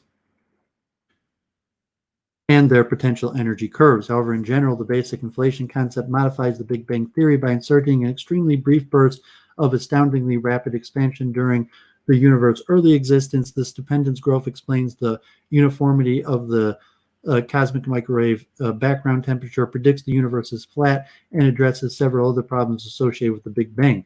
The source of the brief burst is a tiny speck of space existing in a hypothetical scalar inflation field, a field similar to the scalar Higgs field. The inflation field contains a high amount of potential energy, exists uniformly throughout space, and does not dilute as space expands. The field is subject to random quantum fluctuations and can cause the energy value to vary. And if the energy drops too far, the overall superfast expansion of space stops and inflation starts. In one popular version, the inflation process is astonishingly short, lasting 10 to the negative 35 seconds. During this brief period, space expands by at least 10 to the 30 times. As expansion ends, the field's energy is converted into particles, thus creating a universe. Subsequent expansions were considerably slower, now doubling every 8 billion years as gravity went to work, forming galaxies, stars, and planets. As proposed by Lind, eternal or chaotic inflation enhanced Gouff's original version by including numerous inflation fields with random values rather than the one field with constant value. According to eternal inflation, space expands until the scalar field releases both its energy and a uniform negative pressure. This expansion creates a universe with characteristics like our universe. Since eternal implies continuing forever, space must expand faster than it decays. For a mental image, visualize an expanding block of cheese. These holes, sometimes referred to as bubbles or pockets, are where inflation stopped. The cheese represents an immense expanse of space surrounding the holes.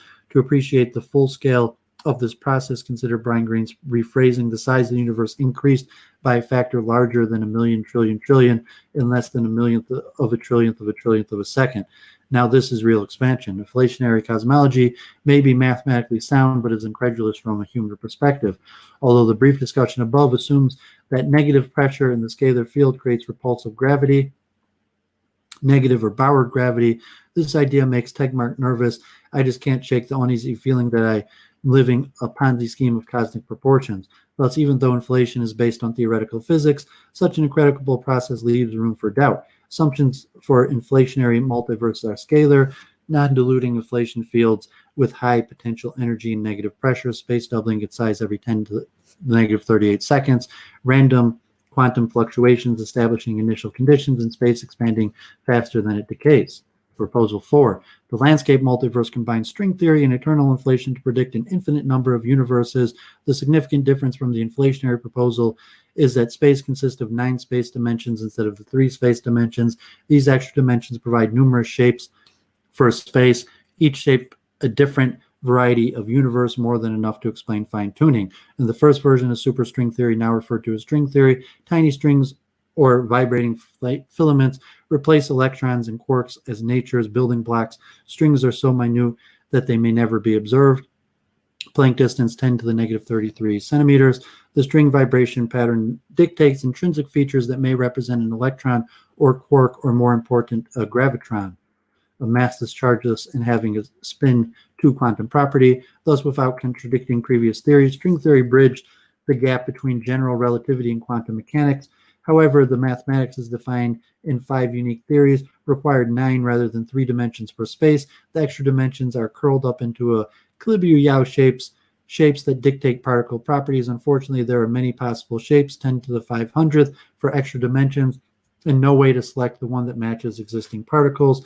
If the multiverse exists, then all options may be realized. Assumptions for the landscape universe are tiny vibrating strings, 9 dimensions of space, and 1 string of vibration pattern for gravitron. Proposal 5, the brain universe evolves from the current version of string theory, which has 10 space dimensions. The theory predicts multidimensional brains. As explained in this environment, our universe might exist on a 3-dimensional brain, along with possibly an infinite number of similar brains. If so, fine-tuning is explained. 1995, physicist Witten stated that the second revolution of string theory was by employing refined calculations. He showed that the 5 previously unique string theories were encompassed in one overriding theory, M theory. The old calculations missed 1 dimension. There were actually 10 space dimensions. M theory generated n-dimensional brain worlds where n has values from 1 to 9, and 1 brain corresponds to the 1-dimension string, and a 3 brain corresponds to the 3-dimensional space. Thus, a universe could exist on a 3 brain, one of many with large or infinite extent. Different brains reside in different dimensions, not necessarily separate by vast distance in space, and possibly hovering in close proximity to each other. All strings are attached to the brain except for gravitons, which are unattached loops that can leave and re-enter the 3 brain. Assumption for the brain universe are 10 space dimensions, brains with 1 to 9 space dimensions, strings attached to brains except for graviton strings, and the observed universe resides in 3 brain. Proposal 6. The cyclic multiverse is another prediction based on M theory. In a process that repeats over time, 2 colliding brains generate new universes. Although laws remain unchanged, the constants of nature may vary as the process repeats. Consequently, there is an explanation for fine-tuning. Some theorists predict periodic collisions between brain worlds that produce Big Bang scenarios. The proposed cycle occurring over 1 trillion years is collision, expansion, cooling, dispersion, and then another collision. Although collision occurs in long cycles, infinite time generates an infinite number of universes that repeat in time. The process excludes the dramatic inflation type of expansion. This theory not only addresses the fine-tuning issue, but also the infinite regress enigma by answering the question, what does the last turtle holding up the universe stand on? Since the cycle is continuous, it needs no turtles. Assumptions for the cyclic multiverse are brains physically collide in trillion-year periods, and brain collisions produce Big Bang-type events. Inflation's dramatic expansion is not required. Proposal 7. In the bounce multiverse theory, expansions created from the rebound of contracting universe, an alternative to inflation, is based on loop quantum gravity. Fine-tuning is explained. So loop quantum gravity predicts the existence of space-time atoms, each with a volume of 10 to the negative 99 centimeters cubed. Particles or fields are described as spin networks. Space-time is spin foam with discrete time. Loop quantum gravity suggests that atomic structure of space-time changes the nature of gravity at very high densities. Loop-based scenarios are founded on general principles of quantum theory and relativity theory, and therefore avoid introducing new ad hoc assumptions. As with inflation, when a pre-existing universe collapses under the attractive force of gravity, the density grows so high that gravity switches to repulsive and the universe starts expanding again. It bounces. In this scenario, energy is recycled from the previous universe. The assumptions of loop quantum gravity is space-time atoms, repulsive gravity, bounce from previous universe. Proposal 8. The holographic multiverse represents two physically equivalent universes, one existing in a two-dimensional boundary surface mirroring a second universe in three-dimensional space. Fine-tuning is not resolved. From black hole theories, physicists conclude that the amount of information contained within a region of space is always less than the area of the surface that surrounds the region, expressed in square Planck units. A strange relationship since volume increases with the cube of a sphere's radius. Consequently, since all physical phenomena can be encoded on the surrounding surface, our three-dimensional reality could be a holographic projection from a two-dimensional surface. The holographic principle of Brian Greene views this development as among the most exciting in decades. A particular non-gravitational point particle quantum field theory in 4 space-time dimensions describes the same physics as strings, including gravity, moving through a particular swath of 10 space-time dimensions. Restating string and quantum field theories are equivalent approaches expressed in different languages. Others have proposed holographic models reinforcing the concept. Holographic multiverse assumptions are holographic math, string theory, and quantum field theory, and a two-dimensional surface projects a three-dimensional reality. Proposal 9. Quantum multiverse, an apparent wave function collapse spawns a parallel universe in Hilbert space, abstract space where the wave function live. Rather than a wave collapsing abruptly when observed, it continues in a separate, previously identical universe. No insight into fine-tuning is provided. As Yogi Berra and physicist Hugh Everett said, when you come to a fork in the road, take it. In our context, does the wave function expressed mathematically by the Schrodinger equation collapse as the Copenhagen interpretation predicts, or all probabilities realized in separate worlds as the many-world interpretation? There's no consensus on the answer to this question. Where quantum physics is governed by the Copenhagen interpretation, the wave function collapses into one outcome. No other outcome occurs. On the other hand, where quantum physics is governed by the many-world interpretation, each quantum fork in this road splits into the universe in Hilbert space. Since quantum decisions are prevalent, the process naturally generates many parallel universes. Assumption that quantum multiverses are non-collapsing wave functions, many-world interpretation, in Hilbert theoretical space with possibly infinite dimensions. Proposal 10. In the simulated universe, we live in a computer simulation. This option is significantly different from the preceding proposals. Since a computer program may modify the basic laws of nature, any number of simulations could exist, so the simulated environment explains fine-tuning. The key underlying assumption is based on sentience, the ability to create conscious, self-aware beings within a supercomputer. Is this possible? Science fiction writers have often envisioned integrating people into a simulated reality, such as in The Matrix. However, others do not think it is possible. They believe life is more than physical atoms. Life requires a non-physical component, spirit or soul, that is non-programmable. However, it may be possible for an inquisitive and advanced civilization possessing powerful computers to simulate virtual universes. If we exist in their simulation, hopefully they do not lose interest and terminate the simulation anytime soon. Our computers operate on computable functions and discrete numbers that would necessitate a digital simulation. If nature is continuous, a new distinctive type of supercomputer must be employed, one capable of handling numbers with an infinite number of digits, such as pi or 2, or possibly a new form of mathematics to express these numbers, as speculated by Wildberger. So stimulated multiverse assumptions are ability to stimulate self-aware beings and advanced civilization with motivational to experiment in discrete computations or unique supercomputers. Proposal 11. The ultimate multiverse is appropriately labeled since it assumes all mathematical possible universes exist. Thus, it encompasses all the above proposals plus others based on more fundamental and possibly different laws. In this context, different laws that we experience, all characteristics can assume any value. Thus, fine-tuning is explained. The key hypothesis predicting parallel universes are the external reality hypothesis and the mathematical universe hypothesis. As implied from their names, all reality is described mathematically. In fact, physical existence equals mathematical relationships, and all defined mathematical relationships are real. Since every imaginable universe may not have a mathematical definition, some would not exist. If their relationships in nature are based on continuous numeral values, infinite digits are needed to define continuous values or endless computations. The mathematical universe hypothesis is a problem since non-computable relationships could never become reality. One solution is to allow only computable functions. As Tegmark acknowledges, computable functions may be needed for the mathematical universe hypothesis. In addition to the mathematical universe hypothesis, the passage of time is not fundamental. A time-dependent process is not required. The flow of time is an illusion. Thus, existence is like a movie DVD that just exists, not physically, but as mathematical equations. A banking analogy underscores this concept. The mathematical relationship exists just as the recipe for cake exists. According to the hypothesis, because the recipe contains the relationship, it is as real as the physical cake. Assumptions of the ultimate multiverse are mathematical relationships define reality, and relationships exist outside space and time is not fundamental. Future discoveries. There's scientific experience that may validate key assumptions. For example, during exponential expansion, inflation, tiny quantum fluctuations in the gravitational field are stretched into long wavelength of gravitational waves.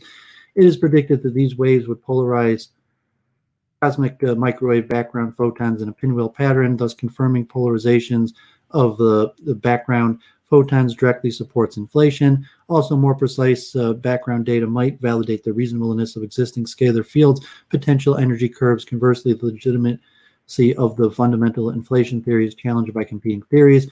There are also several experiments attempting to discover extra dimensions, if successful, as Green says, would so thoroughly shake the foundation of physics that we must be willing to question basic, seemingly self-evident elements of reality. The Large Hadron Collider experiments address extra dimensions in two ways. First, if energy is lost in Large Hadron Collider experiments, it may be escaping to other dimensions. And second, at short distances, gravity may have greater strength, not flow into other dimensions, allowing mini black holes to form more easily, since mini black holes should leave a unique signature when disintegrating. Experimental data from Large Hadron Colliders could validate their existence, inferring that a greater distance is gravity does leak into other dimensions. Related to this last experiment, if extra dimensions are as large as 10 to the negative 14 meters, the Sensitive Cosmic Ray Telescope at the Pierre Auger Observatory in Argentina may detect debris from mini black holes created when cosmic rays hit Earth's atmosphere. Additionally, if in other experiments scientists were able to measure a stronger force for gravity at microscopic distance, say from 10 to the negative 56 meters, it would corroborate the idea that the force is spreading into another dimension. So next addresses strings. A key aspect of string theory is supersymmetry that predicts a heavier partner particle for each existing particle in the standard model. If the Large Hadron Collider identifies this matching new particles, then an important part of string theory would be validated. Since the M-theory brane world string vibration energies are considerably weaker than the conventional string energies, it may be feasible that the Large Hadron Collider to detect new particles corresponding to expected vibration patterns. The cyclic process relying on brane collisions might produce gravitational waves, but because there's no inflationary stretching, there would be no evidence of gravitational waves in background data. If detected, they would invalidate the predicted cyclic multiverse. Also, where accelerated expansion of the universe to stop, the cyclic concept would be disproved because it predicts continuous expansion. In the bounce scenario, gravitational waves might have made an imprint on the cosmic microwave background radiation, bringing information from time near to or even before the Big Bang. So criteria evidence. This article focused on the assumptions that ultimately predict a multiverse. We trace the path from multiverse proposals to supporting theories of fundamental assumptions. A knowledgeable debate must focus on those assumptions. Some assumptions, although inherent in leading scientific theories, appear quite strange. The quilted finite parallel universe with a limited number of universes established a safe baseline, but opinions on the other 10 multiverse proposals are based on the validity of the assumptions, since many assumptions are non-intuitive, challenging their credibility as expected. On the other hand, is intuition on appropriate measure, inappropriate measure, nature is weird, relativity and quantum mechanics both contradict intuition, and should we expect the ultimate theory of physics, whether it turns out to feel weirder still? From this perspective, radical new ideas are anticipated. Since parallel universe reside forever outside our vision, future experiments and theoretical calculations can provide only circumstantial evidence for their existence. If experiments are not conclusive, then we are in the realm of metaphysics, where proposals by philosophers are as valid as theoretical scientific discoveries. So here, back to this chart, to the 11 different proposals and different initial conditions, constants, do they allow for different laws? So the simulated and the ultimate allow for different laws and even different constants, as where many of the others don't. In this question, do they explain fine-tuning?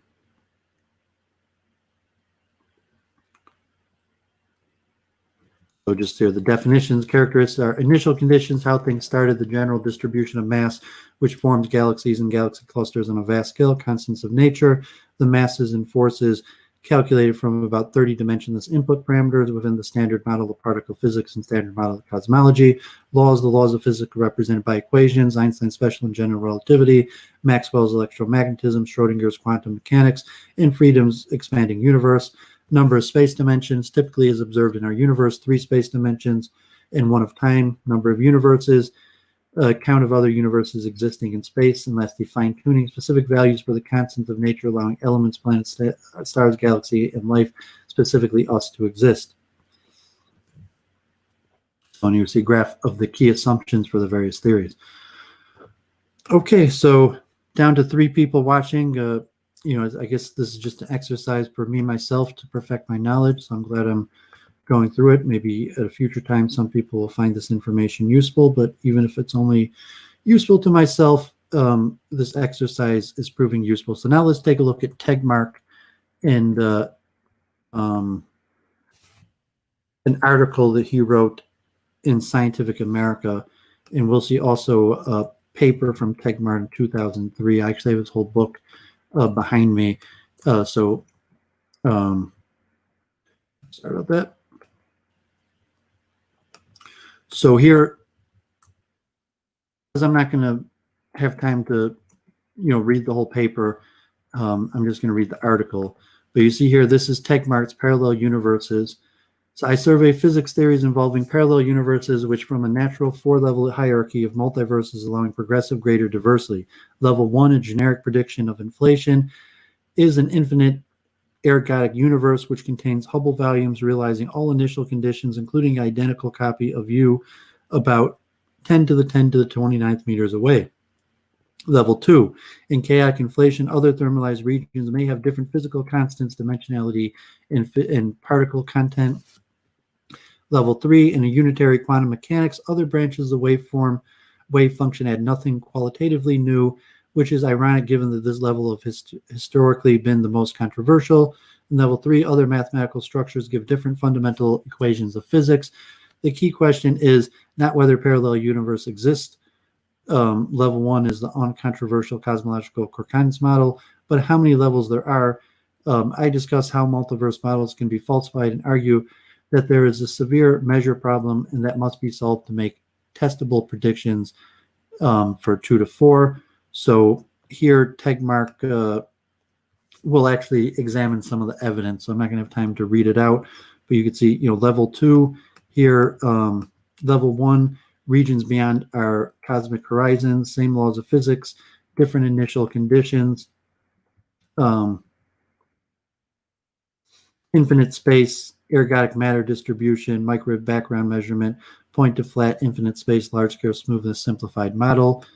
And level 2, other post-inflation bubbles, same fundamental equations of physics, but perhaps different constants, particles, and dimensionality. Chaotic inflation occurred as the assumption. The evidence inflation theory explains flat space scale invariant fluctuations, solves horizontal on problem and monopole problem, and can naturally explain such bubbles. It explains fine-tuned parameters. Level 3, the many worlds of quantum physics, same as level 2, assumptions, physics unitary, experimental evidence, experimental support for unitary physics. The ADS-CFT correspondence suggests that even quantum gravity is unitary.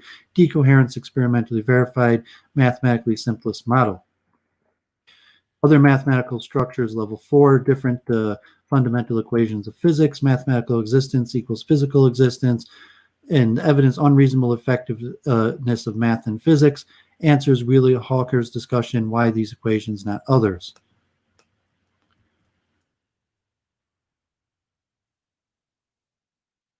And so just look at some of these graphics. So although an infinite universe has always been a possibility, the lower limits on the size of our universe has kept growing from kind of our assumptions of how big the universe is. That's one of the things that keeps on changing.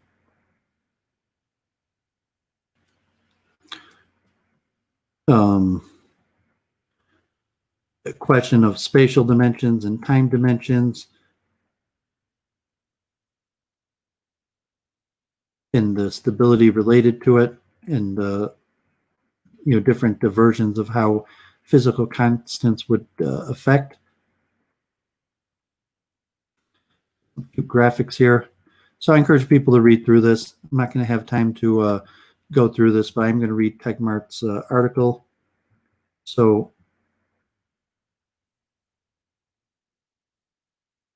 let's look at this real quick, this model, before I look at the... So theories can be crudely organized into a family tree where each might, at least in principle, be derivable for more fundamental ones above it. For example, classical mechanics can be obtained from special relativity in the approximation of the speed of light. C is infinite. Most of the arrows are less well understood.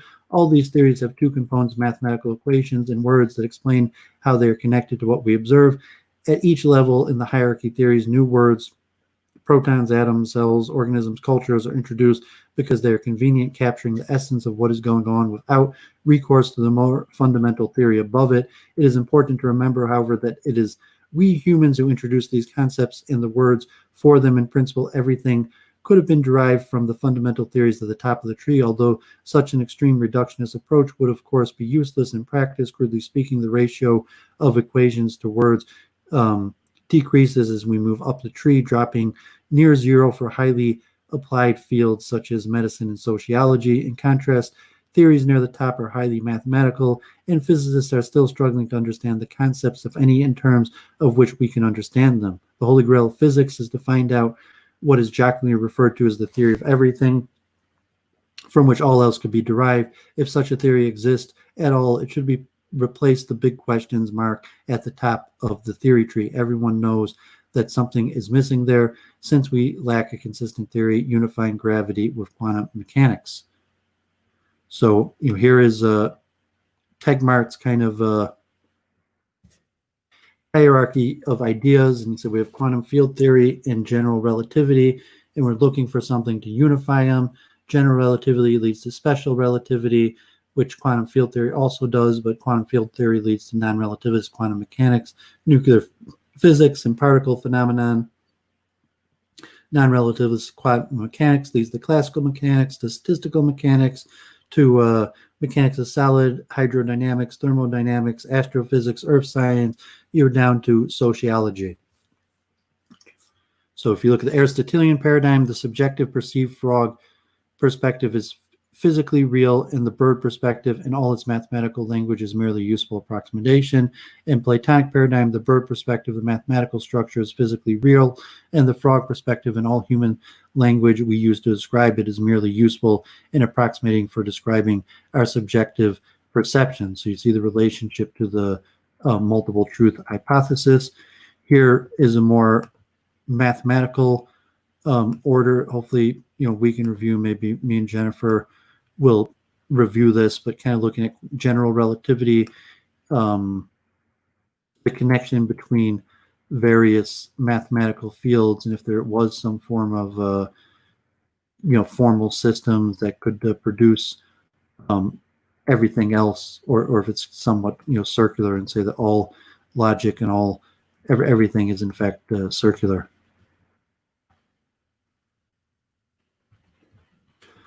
Okay, so I encourage people to read this Tegmark paper, very important. It's more in depth from this one that I am actually going to read. So this one here of parallel universes, only 6 pages, and just a handful of people tuning in, but we got to advance this research and understanding. So Tegmark is one of the biggest names in multiverse theory. I have his book. Okay, so let's look. Parallel universe, not just a staple of science fiction. Other universes are a direct implication of cosmological observation. Is there a copy of you reading this article? A person who is not you, but who lives on a planet called Earth with misty mountains, fertile fields, and sprawling cities in a solar system with 8 other planets. The life of this person has been identical to yours in every respect. But perhaps he or she now decides to put down this article without finishing it while you read on. The idea of such an alter ego seems strange and implausible, but it looks as if we just have to live with it because it is supported by astronomical observations. The simplest and most popular cosmological model today predicts that you have a twin in a galaxy about 10 to the 28 meters from here. This distance is so large that it's beyond astronomical, but that does not make your doppelganger any less real. The estimate is derived from elementary probability and does not even assume a speculative modern physics. Merely the space is infinite, or at least sufficiently large in size and almost uniformly filled with matter, or as observational indicate, in infinite space, even the most unlikely events must take place somewhere. There are infinitely possible many other inhabited planets, including not just one, but infinitely many that have people with the same appearance, name, and memory as you, who play at every possible permutation of your life choices. You will probably never see your other selves. The furthest you can observe is the distance that light has been able to travel during the 14 billion years since the Big Bang expansion began. The most distant visible objects are now about 4 times 10 to the 26 meters away, a distance that defines our observable universe, also called the Hubble volume. Our horizon volume, or simply our universe, likewise the universe of your other selves, are spheres of the same size centered on the planets. They are the most straightforward example of parallel universes. Each universe is merely a small part of a larger multiverse. By this very definition of universe, one might expect the notion of multiverse to be forever in the domain of metaphysics, yet the borderline between physics and metaphysics is defined by whatever a theory is experimentally testable, not by whether it is weird or involves unobservable entities. The frontiers of physics have gradually expanded to incorporate ever more abstract and once metaphysical concepts such as round Earth, invisible electromagnetic fields, time slowdown at height speeds, quantum superpositions, curved space, and black holes. Over the past several years, the concept of a multiverse has joined the list. It is grounded in well-tested theories such as relativity and quantum mechanics, and it fulfills both the basic criteria of an empirical science. It makes predictions, and it can be falsified. Scientists have discussed as many as 4 distinct types of parallel universes. The key question is not whether the multiverse exists, but rather how many levels it has. So the level 1 multiverse. The simplest type of parallel universe is simply a region of space that is too far away for us to have seen yet, The farthest that we can observe is currently 4 times 10 to the 26 meters, or 4.2 billion light years, the distance that light has been able to travel since the Big Bang began. The distance is greater than 14 billion light years. Because cosmic expansion has lengthened distances, each of the level 1 parallel universes is basically the same as ours. All the differences stem from the variations in the initial arrangement of matter. So the diagram, you have the limit of our observation, and beyond the limit of our observation, parallel universes versus possibly the huge distance of the universe. And so how far away is a duplicate universe? Example universe: imagine a two-dimensional universe with space for 4 particles. Such universe has 2 to the 4 or 16 possible arrangements of matter. If more than 16 of these universes exist, they must begin to repeat. In this example, the distance between the nearest duplicate is roughly 4 times the diameter of each universe. Our universe, the same argument applies to our universe, which has space for about 10 to the 18th subatomic particles. The number of possible arrangements is therefore 2 to the 10 to the 18th, or approximately 10 to the 10 to the 118th, multiplying by the diameter of the universe, gives an average distance to the nearest duplicate of 10 to the 10 to the 18th meters. Okay, so there you got some mathematics kind of, so that's the overview. One of the many implications of recent cosmological observation is the concept of parallel universes no more mere metaphor. Space appears to be infinite in size. If so, then somewhere out there, everything that is possible becomes real, no matter how improbable it is, beyond the range of our telescopes and other regions of space that are identical to ours. Those regions are a type of parallel universe. Scientists can even calculate how distant these universes are on average, and that is fairly solid physics. When cosmologists consider theories that are less well established, they conclude that other universes can have entirely different properties and laws of physics. The presence of those universes would explain various strange aspects of our own. It could even answer fundamental questions about the nature of time and the comprehensibility of the physical world.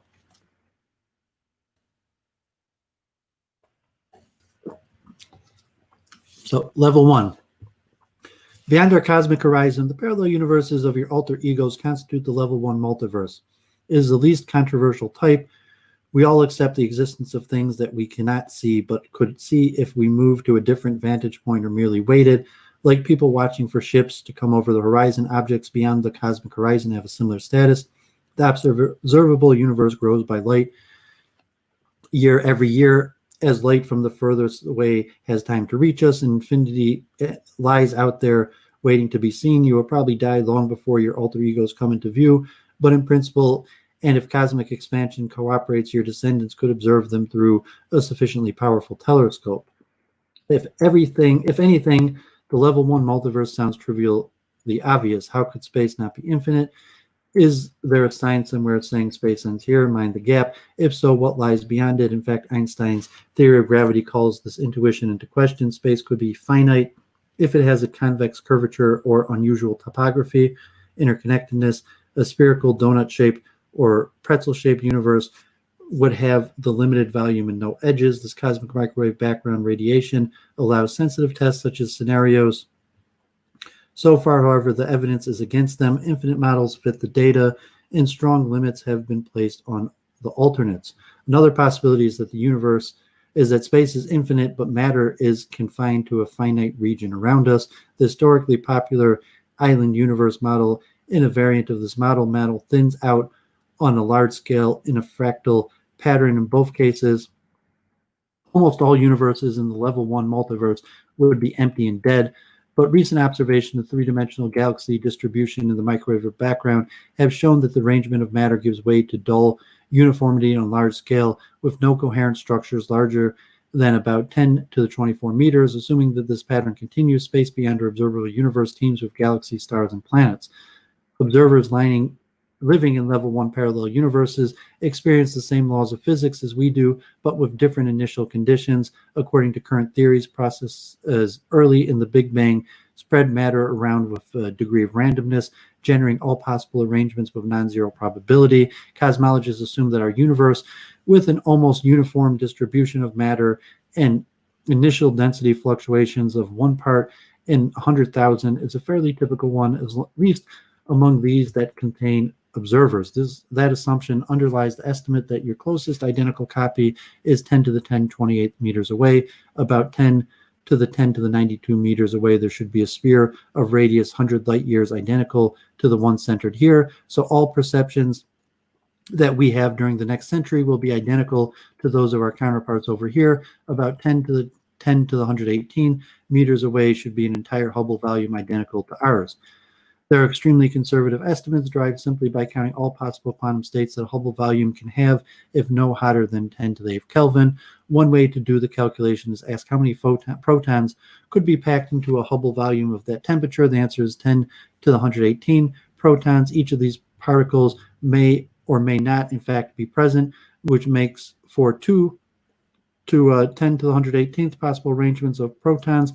A box containing that many Hubble volumes exhausts all the possibilities.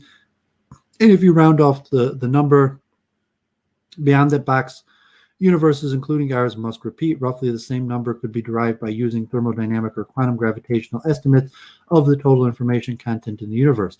Your nearest doppelganger is most likely to be much closer than these numbers suggest, given the processes for planet formation and biological evolution that tip the odds in your favor. Astronomers suspect that a Hubble volume has at least 10 to the 20 habitable planets. Some might look like Earth. The level 1 multiverse framework is used routinely to evaluate theories in modern cosmology, although this procedure is rarely spelled out explicitly. For instance, consider how cosmologists use the microwave background to rule out a finite spherical geometry. Hot and cold spots in microwave background maps have characteristic size that depends on the curvature of space, and the observed spots appear too small to be consistent with spherical shape. But it's important to be statistically rigorous. The average spot size varies randomly from one Hubble volume to another, so it is possible that our universe is fooling us. It could be spherical, but happen to have abnormally small spots. When cosmologists say that they have ruled out the spherical model with 99.9% confidence, they really mean that if the model were true, fewer than 1 in 1,000 Hubble volumes would show spots as small as those as we observe. So the graph cosmological data support the idea that space continues beyond the confines of observable universe. The WMAP satellite recently measured the fluctuation in the microwave background on the left. The strongest fluctuations are just over half a degree across, which indicates, after applying the rules of geometry, that space is very large or infinite. In addition, the 2DF Galaxy Redshift survey has found that space on large scales is filled with matter uniformly on the right, meaning that other universes should basically look like ours. The lesson is that the multiverse theory can be tested and falsified even though we cannot see other universes. The key is to predict what the ensemble of parallel universe is and to specify a probability distribution, or what mathematicians call a measure over the ensemble. Our universe should emerge as one of the most probable. If according to the multiverse theory, we live in an improbable universe, then the theory isn't trouble. As I will discuss later, the measure problem can become quite challenging. Okay, so let's look at the level 2 graphic. Level 2 multiverse, somewhat more elaborate type of parallel universe emerges from the theory of cosmological inflation. The idea is that our level 1 multiverse, namely our universe and contiguous regions of space, is a bubble embedded in an even vaster but mostly empty volume. Other bubbles exist out there disconnected from ours. They nucleate like raindrops in a cloud. During nucleation and variation in quantum fields endow each bubble with properties that distinguish it from other bubbles. The bubble nucleation, a quantum field known as the inflation, causes space to expand rapidly. In the bulk of space, random fluctuations prevent the field from decaying away, but in certain regions the field loses its strength and the expansion slows down. Those regions become bubbles. So evidence: cosmologists infer the presence of level 2 parallel universes by scrutinizing the properties of our universe. These properties, including the strength of the forces of nature and the number of observable space and time dimensions, were established by random processes during the birth of our universe, yet they have exactly the values that sustain life, that suggest the existence of other universes with other values.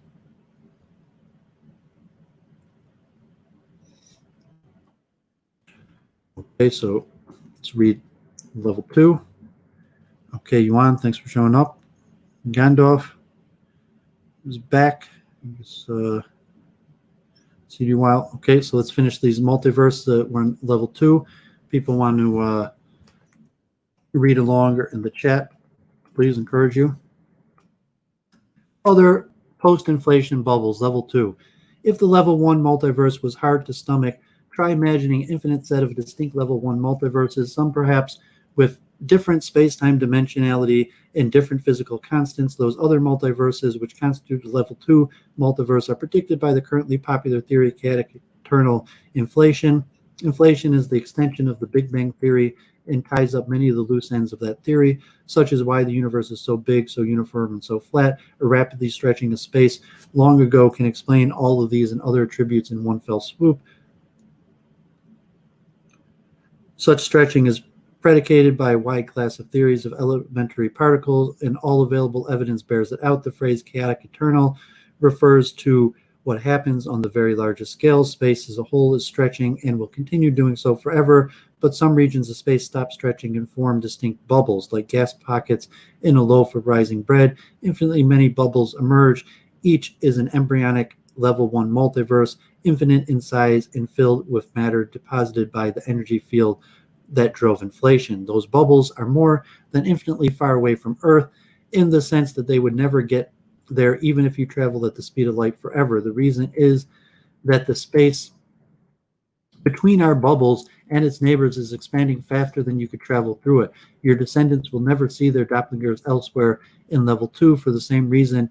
If cosmic expansion is accelerating, as observations now suggest, they may not see their alter egos even in level 1. The level 2 multiverse is far more diverse than that of level 1 multiverse. The bubbles vary not only in their initial conditions, but also in seemingly immutable aspects of nature. The prevailing view in physics today is that the dimensionality of space-time, the qualities of elementary particles, and many of the so-called physical constants are not built into physical laws, but are the outcome of processes known as symmetry breaking.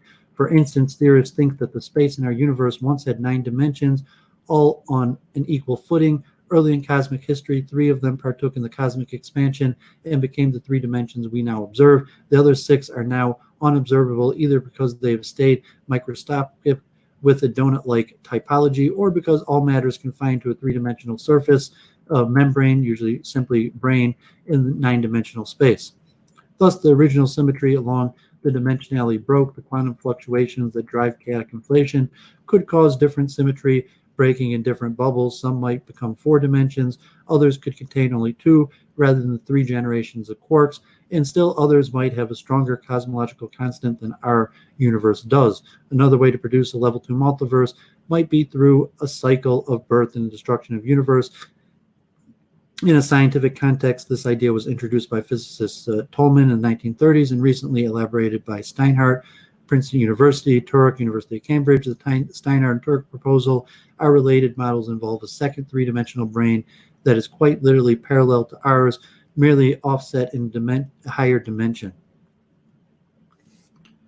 This parallel universe is not really a separate universe because it interacts with ours, but the ensemble of universe, past, present, and future that these brains create would form a multiverse, arguably with a diversity similar to that produced by chaotic inflation, an idea proposed by physicist Lee Smolin of the Perimeter Institute of Waterloo, Ontario. It involves yet another multiverse comparable in diversity to that of level 2, but mutating and sprouting new universes through black holes rather than through brain physics. Although we cannot interact with other level 2 parallel universes, cosmologists can infer their presence indirectly because their existence can account for unexplained coincidences in our universe. To give an example, suppose you check into a hotel, are assigned room 1967, and note that this is the year you were born. What a coincidence, you say. After a moment of reflection, however, you conclude that this is not surprising at all. The hotel has hundreds of rooms, and you have had to been having these thoughts in the first place if you had not been assigned one with a number that meant nothing to you. The lesson is that even if you know nothing about hotels, you could infer that the existence of other hotel rooms to explain the coincidence. As a more pertinent example, consider the mass of the sun. The mass of the star determines its luminosity, and using basic physics, one can compute that life as we know it on Earth is possibly only if the sun's mass falls in the narrow range between 1.6 times 10 to the 30th and 2.4 times 10 to the 30th kilograms. Otherwise, Earth's climate would be colder than that of present-day Mars or hotter than that of present-day Venus. The measured solar mass is 2 times 10 to the 30 kilograms. At first glance, this apparent coincidence is the habitable and observable mass values appears to be a wild stroke of luck. Stellar masses run from 10 to the 29 to 10 to the 32 kilograms. So if the sun acquired its mass at random, it had only a small chance of falling into the habitable range. But just as in the hotel example, one can explain this apparent coincidence by postulating an ensemble, in this case a number of planetary systems, and a selection effort, the fact that we must find ourselves living in a habitable planet. Such observable related selection effects are referred to as anthropic, and although the A word is notorious for triggering controversy, physicists broadly agree that these selection effects cannot be neglected when testing fundamental theories. What applies to hotel rooms and planetary systems applies to parallel universes. Most, if not all, of the attributes set by symmetry breaking appear to be fine-tuned. Changing their values by modest amounts would have resulted in a qualitatively different universe, one in which we probably would not exist. If protons were 0.2% heavier, they could decay into neutrons, disabling atoms. If electromagnetic forces were 4% weaker, they would have no hydrogen and no normal stars. If a weak interaction were much weaker, hydrogen would not exist.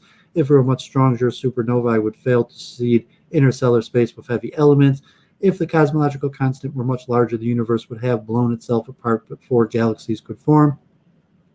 Although the degree of fine-tuning is still debated, these examples suggest the existence of parallel universes with other values of the physical constants. Level 2 multiverse theory predicts that physicists will never be able to determine the values of these constants from first principles. They will merely compute probability distributions for what they should expect to find, taking selection effects into account. The result should be as generic as consistent with our experience.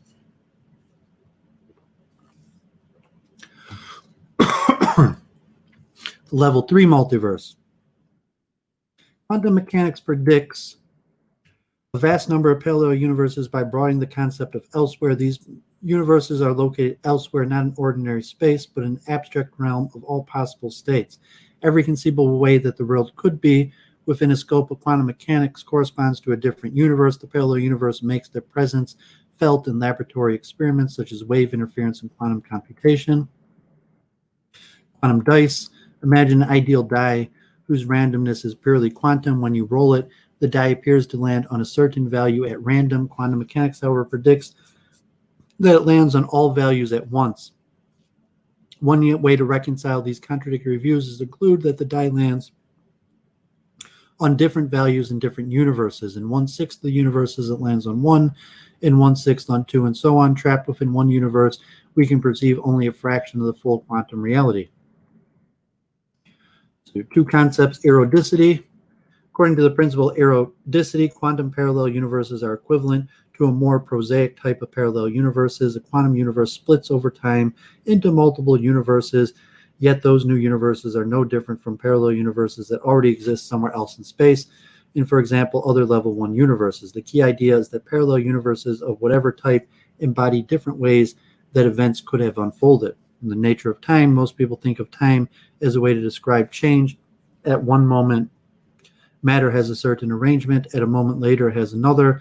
The concept of a multiverse suggests an alternative view. If parallel universes contain all possible arrangements of matter, then time is simply a way to put those universes into sequence.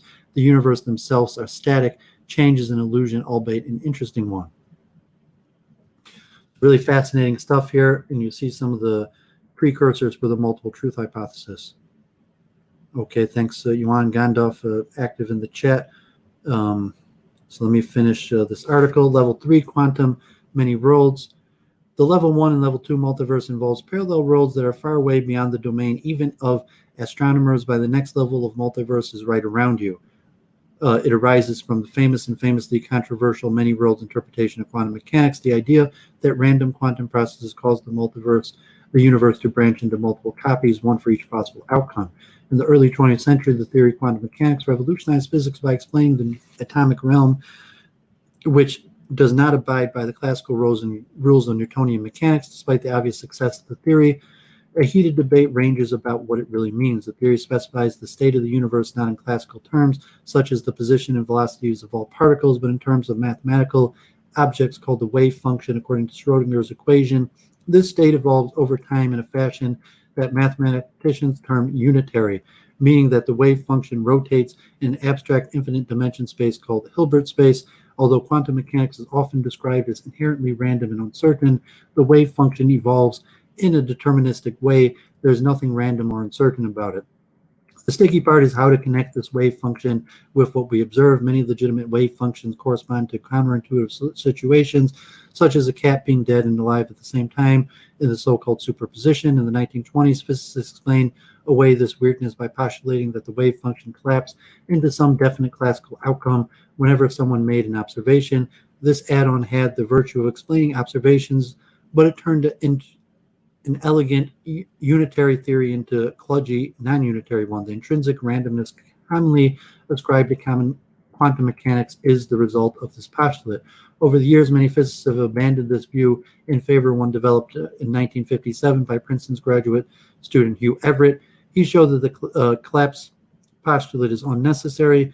Unadulterated quantum theory does not, in fact, pose any contradictions, although it predicts that one classically reality gradually splits into superpositions of many such realities.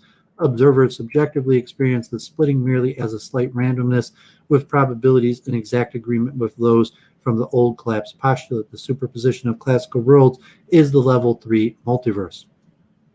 Everett's many-world interpretation has been boggling minds inside and outside physics for more than 4 decades, but the theory becomes easier to grasp when one distinguishes between two ways of viewing physical theory: the outside view of a physicist studying its mathematical equations like a bird surveying the landscape from higher above it, and the inside view of an observer living in a world described by the equations like a frog living in the landscape surveyed by the bird. From the bird perspective, the level 3 multiverse is simple. There is only one wave function. It evolves smoothly and deterministically over time without any kind of splitting or parallelism. The abstract quantum world described by the evolving wave function contains within it a vast number of parallel classical storylines continuously splitting and merging, as well as a number of quantum phenomena that lack a classical description. From the frog's perspective, observers perceive only a tiny fraction of this full reality. They can view their own level 1 universe, but a process called decoherence, which mimics wave function collapse while preserving unitarity, prevents them from seeing level 3 parallel copies of themselves. Whenever observers are asked a question, make a snap decision, and give an answer, quantum effects in their brains lead to a superposition of outcomes, such as continue reading the article or put down the article. From the bird perspective, the act of making a decision causes a person to split into multiple copies, one who keeps on reading and one who doesn't. From the frog perspective, however, each of these alter egos is unaware of the others and notices the branching merely as a slight randomness, a certain probability of continuing to read or not. As strange as this may sound, the exact same situation occurs even in level 1 multiverse. You have evidently decided to keep on reading this article, but one of your alter egos in a distant galaxy put it down the magazine after the first paragraph. The only difference between the level 1 and the level 3 is where your doppelgangers reside. In level 1, they live elsewhere in a good old 3-dimensional space. In the level 3, they live on another quantum branch in infinite dimension Hilbert space. The existence of level 3 depends on one crucial assumption, that the time evolution of the wave function is unitary. So far, experiments have encountered no departures from unitarity. In the past few decades, they've confirmed unitarity for even larger systems, including carbon-60 buckyball molecules and kilometer-long optical fibers. On the theoretical side, the case for unitary has been bolstered by the discoveries of decoherence.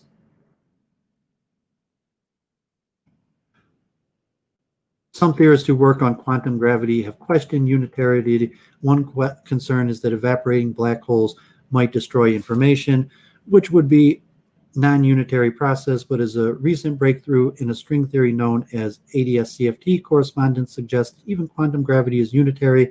If so, black holes do not destroy information, but merely transmit it elsewhere. If particle physics is unitary, then the standard picture of how quantum fluctuations operated early in the Big Bang must change. These fluctuations did not generate initial conditions at random. Rather, they generated a quantum superposition of all possible initial conditions which coexisted simultaneously. Decoherence then caused these initial conditions to behave classically in separate quantum branches. Here is the crucial point: the distribution of outcomes on different quantum branches in a given Hubble volume is identical to the distribution of outcomes in different Hubble volumes within a single quantum branch. This property of the quantum fluctuation is known in statistical mechanics as erodicity. Same reasoning applies to level 2. The process of symmetry breaking did not produce a unique outcome, but rather a superposition of all outcomes, which rapidly went their separate ways. So physical constants, space-time dimensionality, and so on can vary among parallel quantum branches at level 3. They will also vary among parallel universes at level 2. In other words, the level 3 multiverse adds nothing new beyond the level 1 and 2, just more indistinguishable copies of the same universe, the same old storylines playing out again and again in other quantum branches. The passionate debate about Everett's theory, therefore, seems to be ending in a grand anticlimax with the discovery of less controversial multiverses that are equally large. Needless to say, the implications are profound, and physicists are not only beginning to explore them. For instance, consider the ramifications of the answer to the long-standing question, does the number of universes exponentially increase over time? The surprising answer is no. From the bird perspective, there is, of course, only one quantum universe. From the frog perspective, what matters is the number of universes that are distinguishable at a given instant, that is, the number of noticeably different Hubble volumes. Imagine moving planets to a random new location. Imagine having married someone else, and so on. At the quantum level, there are 10 to the 10 to the 18 universe, with temperatures below 10 to the 8th Kelvin. This is a vast number, but a finite one. From the frog perspective, the evolution of the wave function corresponds to a never-ending sliding from one of these states to another. Now you are in universe A, the one which you are reading this sentence. Now you are in universe B, the one in which you are reading this other sentence. But differently, universe B has an observer identical to the one in universe A, except with an extra instance of memories. All possible states exist at every instance, so the passage of time may be in the eye of the beholder, an idea explored by Egan's 1994 science fiction novel Permutation City, and developed by physicist David Deutsch at the University of Oxford, independent physicist Barber, and others. The multiverse framework must thus prove essential to understanding the nature of time. So read this quickly. The nature of probability. What are the odds? As multiverse theories gain credence, the sticky issue of how to compute probabilities in physics is growing from a minor nuisance into a major embarrassment. If there are indeed many identical copies of you, the traditional notion of determinism evaporates. You could not compute your own future even if you had complete knowledge of the entire state of the universe, because there's no way for you to determine which of these copies is you. All you can predict, therefore, is the probabilities for what you would observe. If an outcome has a probability of, say, 50%, it means that half of the observers observe the outcome. Fortunately, it's not easy task to calculate what fraction of the infinity many observers perceive what. The answer depends on the order in which you count them. By analogy, the fraction of the tiny integers that is even 50% if you order them numerically, but approaches 100% if you sort them digit by digit, the way your word processor would. When observers reside in disconnected universes, there is no obviously natural way in which to order them. Instead, one must sample from the different universes with some statistical weights referred to by mathematicians as measure. The problem crops up in a mild and treatable manner in level 1, becomes severe at level 2, has caused much debate at level 3, and is horrendous at level 4. At level 2, for instance, Vlinken of Tufts University and others have published predictions for the probability distribution of various cosmological parameters. They have argued that different parallel universes that have inflated by different amounts should be given statistical weights proportional to their volume. On the other hand, any mathematician will tell you that 2 times infinity is infinity, so there's no objective sense in which an infinite universe that has expanded by a factor of 2 has gotten larger. Moreover, a finite universe with the typology of a torus is equivalent to the perfectly periodic universe with infinite volume, both from the mathematical bird perspective and from the frog perspective of an observer within it. So why should its infinitely smaller volume give it 0 statistical weight? After all, even the level 1 multiverse Hubble volumes start repeating albeit in a random order, not periodically, after about 10 to the 10 to the 18th meters. If you think that is bad, consider the problem of assigning statistical weights to different mathematical structures at level 4. The fact that our universe seems relatively simple has led many people to suggest the correct measure somehow involves complexity. Okay, and finally, level 4. Other mathematical structures. The initial conditions and physical constants in level 1, 2, and 3 multiverses can vary, but the fundamental laws that govern nature must remain the same.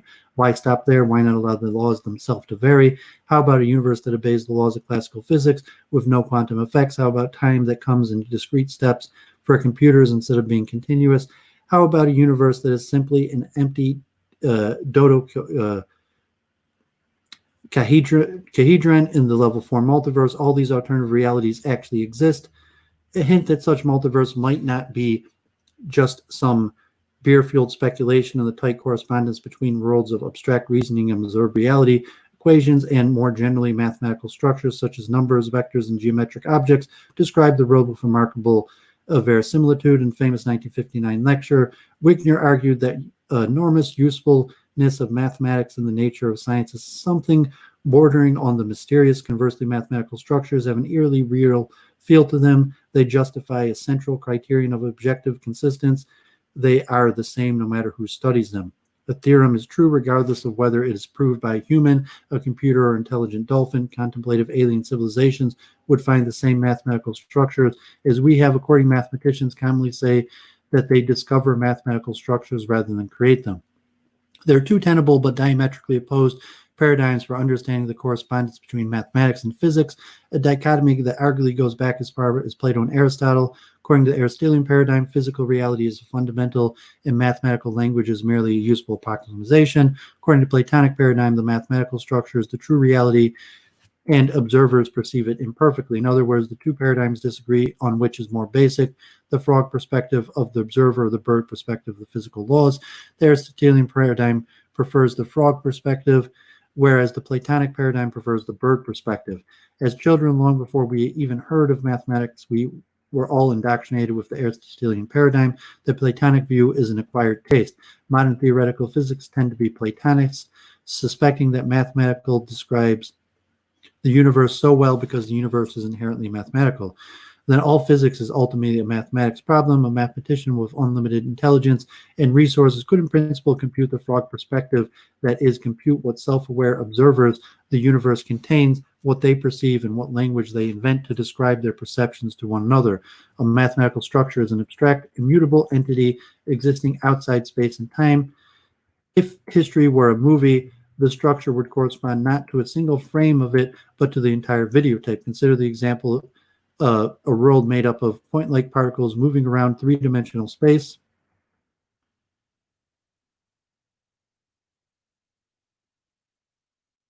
So let's look at the graphic here, the level 4 multiverse. The ultimate type of parallel universe opens up the full realm of possibility. Universes can differ not only in location, cosmological properties, or quantum state, but also in the laws of physics existing outside of space and time. They're almost impossible to visualize. The best one can do is think of them abstractly as static sculptures that represent the mathematical structure of the physical laws that govern them. For example, consider a simple universe, Earth, Moon, and Sun, obeying Newton's laws. To an objective observer, this universe looks like a circular ring wrapped in a braid. Other shapes embody other laws of physics. This paradigm solves various problems according to the foundations of physics. In four-dimensional space-time, the bird perspective, these particle trajectories resemble a tangle of spaghetti. In the frog perspectives, a particle moving with constant velocity, the bird sees a straight strand of uncooked spaghetti. If the frog sees a pair of orbiting particles, the bird sees two spaghetti strands intertwined like a double helix. To the frog, the world is described by Newton's laws of motion and gravitation. To the bird, it is described by the geometry of the pasta, a mathematical structure. The frog itself is merely a thick bundle of pasta whose highly complex intertwining corresponds to a cluster of particles that stores the process information. Our universe is far more complicated than this example, and scientists do not yet know to what, if any, mathematical structure it corresponds. The Platonic paradigm raises the question of why the universe is the way it is. To an Aristotelian, this is a meaningless question. The universe just is, but a Platonist cannot help but wonder why it could not have been different. If the universe is inherently mathematical, then why was only one of the many mathematical structures signaled out to describe a universe? Fundamental asymmetry appears to be built in the very heart of reality. As a way out of this conundrum, I've suggested that complete mathematical symmetry holds that all mathematical structures exist physically as well. Every mathematical structure corresponds to a parallel universe. The elements of this multiverse do not reside in the same space, but exist outside of the space and time. Most of them are probably devoid of observers. This hypothesis can be viewed as a form of radical Platonism, asserting that the mathematical structures in Plato's realm of ideas or the mind space of mathematician Rutgers San Jose State University exist in a physical state. It is akin to what cosmologic's Barrow of University of Cambridge refers to as pie in the sky, and what the late Harvard University philosopher Nozick called the principle of fecundity, and what the late Princeton philosopher Lewis called the modal realism. Level 4 brings closure to the hierarchy of multiverses because any self-consistent fundamental physical theory can be phrased as some kind of mathematical structure. The level 4 multiverse hypothesis makes it testable predictions. As with level 2, it involves ensemble, in this case the full range of mathematical structures and selection effects. As mathematicians continue to categorize mathematical structures, they should find that the structure describing our world is the most generic one consistent with our observation. Similarly, our future observations should be the most generic ones that are consistent with our past observations, and our past observations should be the most generic ones that are consistent with our experience. Quantifying what generic means is a severe problem, and this investigation is only now beginning. But one striking, encouraging feature of mathematical structures is that the symmetry and invariance properties that are responsible for the simplicity and orderliness of our universe tend to be generic, more the rule than the exception. Mathematical structures tend to have them by default, and complicated addition axioms may be added to make them go away.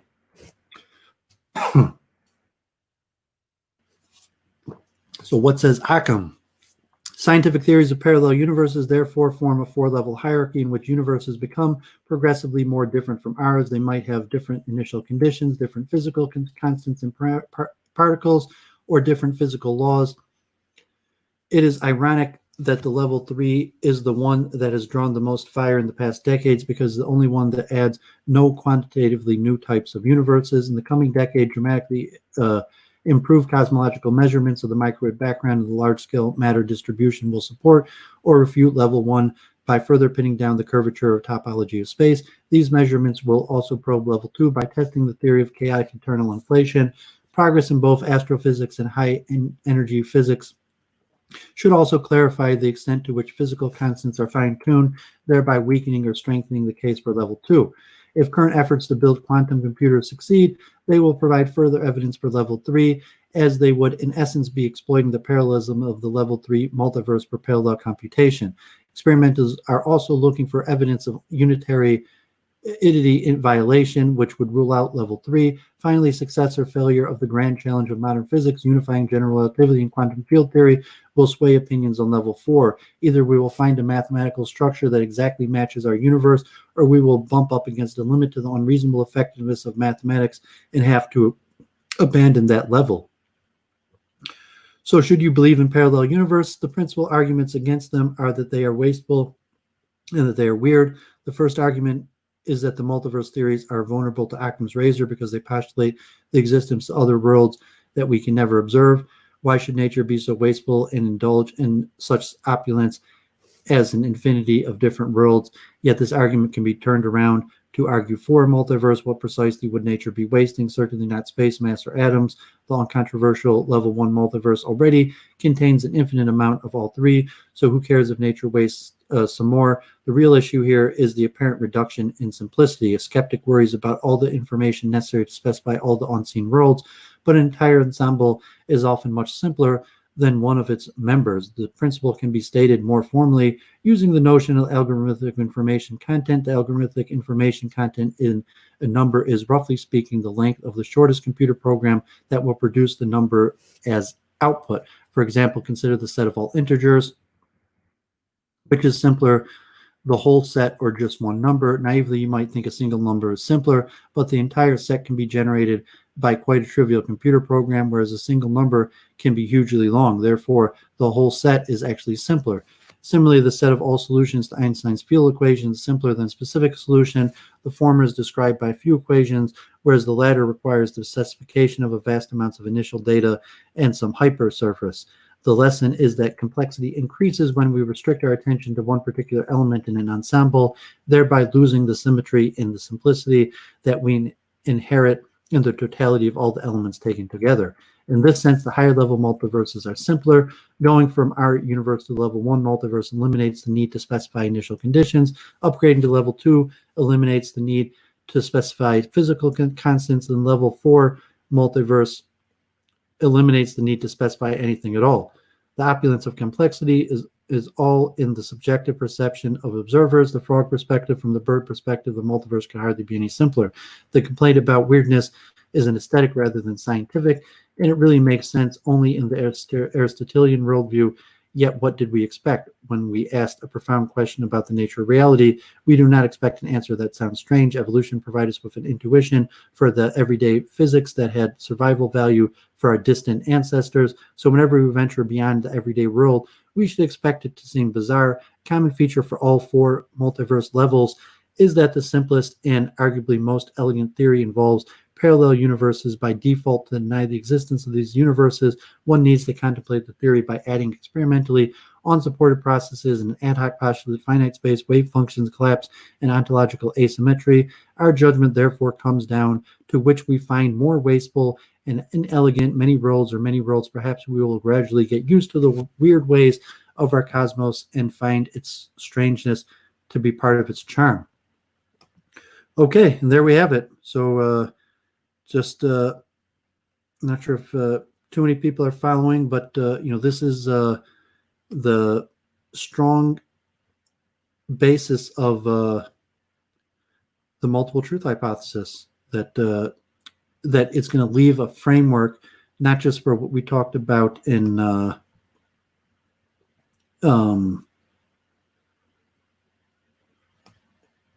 not just what we talked about in terms of cognitive dissonance and truth discovery, but also possibly in the exact nature of the material realm, in terms of, can we have a hypothesis that leaves open, we'll even say, something like the level 4 level of the multiverse, that you would have a framework for understanding these things, and the same multiverse hypothesis will apply to all these other fields that I've been discussing. Sorry, I've been at it for a while, losing part of my voice. Let's get a little bit of this chess stuff. So I want to, been at it a while, I'm kind of losing energy, but let's look a little bit of this chess stuff. So I'm going to be reviewing later some of the stuff from Henri Bergson. So let's just look at a little of what Bergson wrote on chess, and so this is somewhat going back to cognitive dissonance, all this stuff on the multiverse. So let's just take a break from it. It's going to be valuable. It's going to be an integral part of the multiple truth hypothesis. But let's just go back to this level of how we make decisions, how we would decide between very simple things like a chess move, and we'll look at some of this evidence, and then I'll call it a night. So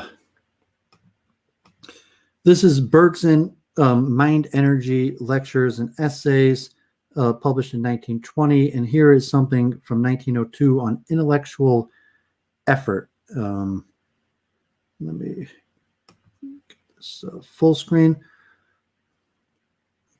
So the problem with what I'm going to deal with is distinct from the problem of attention, has been discussed by recent psychology. When we call the mind past deeds, interpret present actions, understand a discourse, follow one's train of thought, attend to our own thinking, whenever in fact our mind is occupied with complex systems of ideas, we feel we can take up 2 different attitudes. One is tension and the other of relaxation, and they are mainly distinguished by the feeling of effort, which is present in the one and absent from the other. Is the play of ideas the same in each case? Are the intellectual elements of the same kind, and have they the same relationship among themselves? Does not the idea itself Do not the internal reactions in bringing them the form, movement, and grouping of similar ideas which constitute it provide the means of distinguishing the thinking which simply lets itself live from the thinking which concentrates itself in an effort? Indeed, in the feeling we have on this effort, does not the consciousness of a certain quite special movement of ideas count for something? These are the questions I've set to myself to answer. They can all be summed up in asking, what is the intellectual characteristic of intellectual effort? In whatever way we answer the question, we leave untouched the problem of attention and formulated in recent psychology, for psychologists have been mainly concerned with sensory attention. Now this is the attention given to a simple perception. Now is the simple perception accompanied by attention is a perception which would, under favorable circumstances, prevent the same content or nearly so if attention were not joined to it. It is outside the content that they have had to look for the specific character of attention. The idea which Ribbett suggested of attributing decisive importance to the concomitant motor phenomenon, and especially to actions of arrest, is likely to become classical in psychology, but in proportion as the state of intellectual concentration is complicated, it becomes bound up with the effort which accompanies it. There are some mental works which cannot be conceived as performed with ease and faculty. Could anyone invent a new machine or even simple extract a square root without effort? The intellectual state in such cases bear in some sort impressed upon the mark of effort. This is much as saying that there is here an intellectual characteristic of intellectual effort. So matter and memory, you show that we must distinguish of a series of different planes of consciousness, beginning with the plane of pure memory and not yet translated into distinct images, and going down to the plane where the same memory is actualized in nascent sensations and insipid movements. The voluntary calling in up a memory consists, I said, in traveling these planes of consciousness, one after another in a definite direction. So let me get to the part where he talks about chess.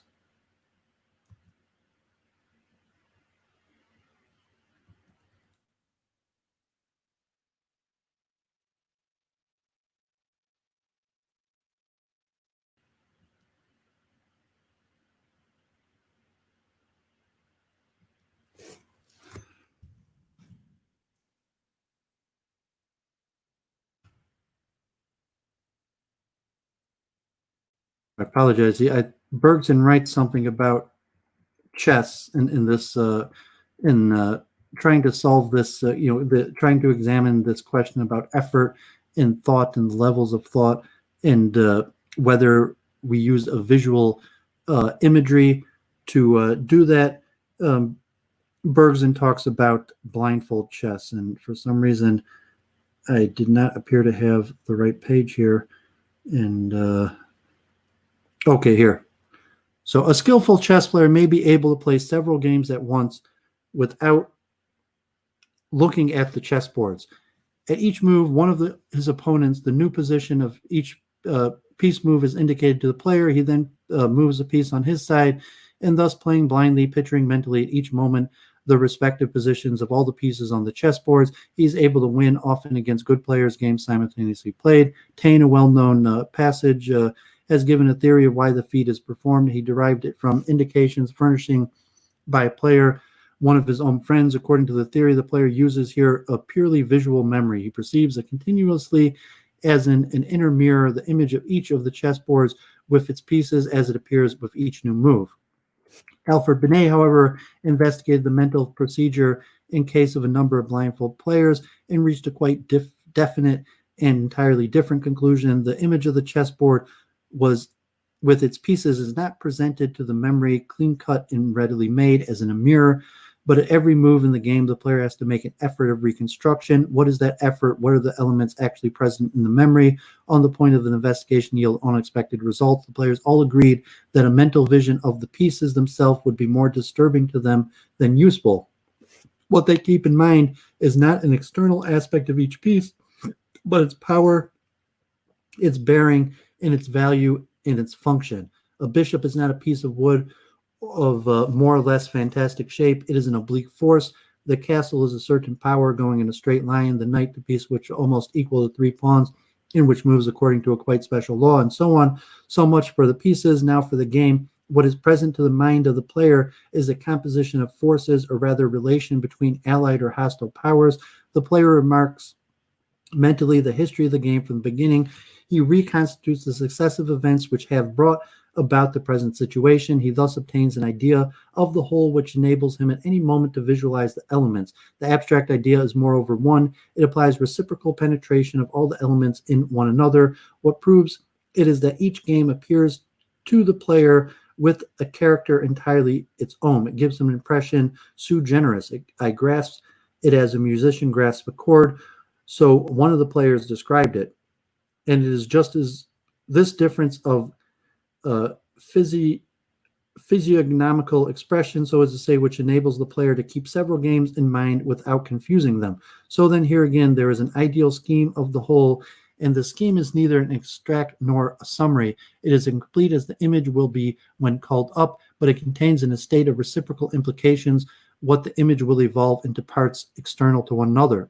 Analyze your effort when you find difficulty in evoking a similar memory. You start with an idea in which you feel there are very different dynamical elements implied in one another. This reciprocal implication and constant internal complication is so necessary, in which it is so made the essence of a schematic idea that it is just a simple image you are trying to evoke. The scheme may not nearly be so simple. I need not go as far of an illustration. Some time ago, when jotting down the plan of the present article and noting the list of works to consult, I wanted to include the name of Pendergast, author whose intuitive method I have spoken of, and whose articles on memory, among others, I have previously read, but I could not think of his name, nor recollect the work in which I had first seen it. I remember pretty well the phrases or the work by which I tried to evoke a recalcitrant name.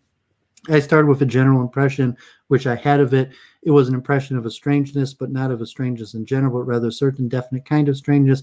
There was, as it were, a dominant note of barbarism, rapine, and feeling that would have been left on one of the sight of a bird of a prey pouncing on its victim, gripping in its claws. You know, just how he comes to this remembrance of the name Pender. So that's really all that Bergson mentions about chess. And he's talking about intellectual effort and how the brain goes about forming thought. And Bergson is one of the founders of this holographic universe aspect, and that's why I mentioned and just wanted to read.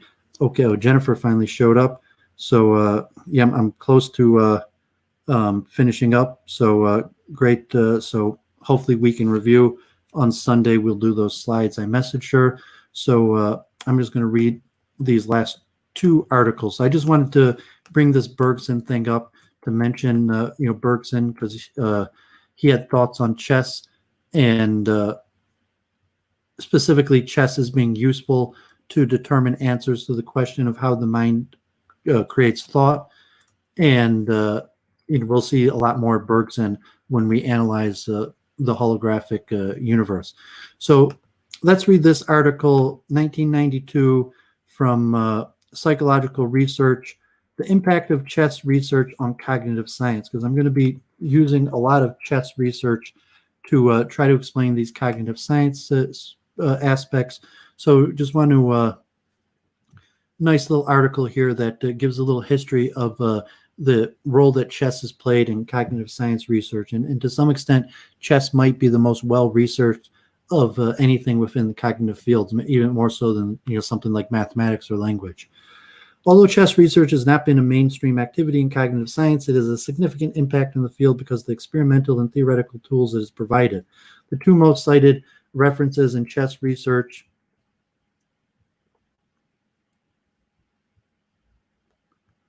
De Groot, 1965, and I bought that book, and Chase and Simon, which I'll look at a different time, have accumulated over 250 citations each, with the majority of citations coming a decade or more from their publication dates. Both works are frequently cited in the contemporary cognitive psychological textbooks. Chess playing provides a model task environment for the study of basic cognitive processes such as perception, memory, and problem solving. It offers a unique opportunity for the study of individual differences because of ELO expertise in a rating system developed of a chess skill rating skill. Chess has also enjoyed a privileged position in artificial intelligence research as a model, a domain for exploring search and evaluation process. And really that's until recently, and I decided not to read the article on that, but we'll see that artificial intelligence has moved away from chess as the truth discovery fields are more important now. Okay, chess is a game with a very long history. I'm taking an admitting narrow view of the chess research in the interest of brevity, restricting discussions to experimental research that uses chess in one of three roles. The first role is a subject of inquiry in its own right, usually to look at skill in chess. The second is a convenient environment for the study of complex cognitive processes such as perception, problem solving, and memory. The third role concerns the use of chess playing as a convenient environment for exploring and developing theories about search mechanisms. Research fitting these qualifications date from the late 1800s, early 1900s, as de Groot outlined in his classic book. On the one hand, articles and books dealing with non-human chess playing chess programs have a much shorter history. I applied three approaches to assess the impact of chess research on cognitive science. The first is to look at the objective measures of citation by scientists working in the sciences of social scientists. The second is to look at the citation in textbooks on cognitive psychology. The third is to make a more subjective assessment by reviewing some of the central problems of cognitive psychology and artificial intelligence and evaluating the impact of chess research on them. Citations. The impact of de Groot and Chase and Simon. And we're going to look more at those studies at a different time. One way of assessing the scientific impact of a given piece of work is to see how often is cited in Social Science Citation Index, Science Citation Index, two respected sources of such information. The two most cited publications directly concerning chess are de Groot's 1965 English translation of his earlier Dutch book, Thought and Choice in Chess, and Chase and Simon's 1973 article, Cognitive Psychology, Perception in Chess. The pattern of citations can be seen in Figure 1. Both works have enjoyed a substantial number of citations, and more significantly has seen an acceleration in citations a decade or more after their initial publications. The Groot book, as of 1989, had about 250 citations. Chase and Simon's article, about 350. A citation classic accolade is usually awarded when a work has between 1 and 400 citations, depending on the size of the field of inquiry.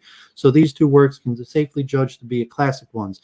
This is a rather remarkable achievement, considering that chess research hardly qualifies as a mainstream activity within cognitive psychology or general psychology. We have examined the number of journals, articles published that had a main focus on some aspect of chess. According to the list,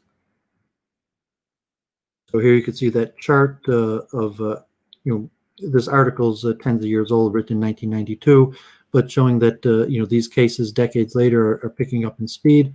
And even here, Duvid 2020 is looking at these. So textbooks have been accused of conveying delayed image. So I'm going to skip this part on just how commonly textbooks quote this stuff.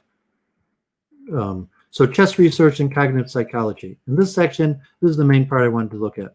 In this section, I would like to offer a more subjective interpretation of the impact of chess research on cognitive psychology. A good starting point is Simon and Chase 1973 article in which they suggest that chess could act as a model organism for cognitive psychology, a kind of fruit fly. This sentiment was also echoed by Newell as one way to avoid playing a losing game of 20 questions with nature. I also reiterated the idea in a recent chapter.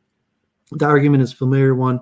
Just as biologists need model organisms to explore genetics, so too do cognitive scientists need model task environments to study adaptive cognitive mechanisms. Chess playing provides a rich task environment that taps many cognitive processes ranging from perception to memory to problem solving. In fact, it was one of the three tasks that Newell and Simon chose to explore in developing their highly influential information processing theory of human problem solving.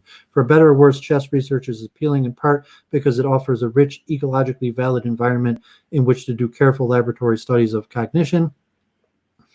Chess research has contributed to the theoretical development of cognitive psychology in three ways: understanding chess playing, narrow task analysis, revealing information about chess skill, individual differences, and hoping to trace out the operation of the cognitive system, normative psychology. In the first two senses, chess research reveals a great deal about psychology of chess playing, how people manage to play chess, and what it differentiates skillful players from less skillful counterparts. One of the important points that chess research has made since its inception is that experts are made, not born. There's been a long tradition of belief, nature over nurture, and those who achieve prominence were gifted, born with certain predisposition traits that enabled them to master their domain in effortless fashion.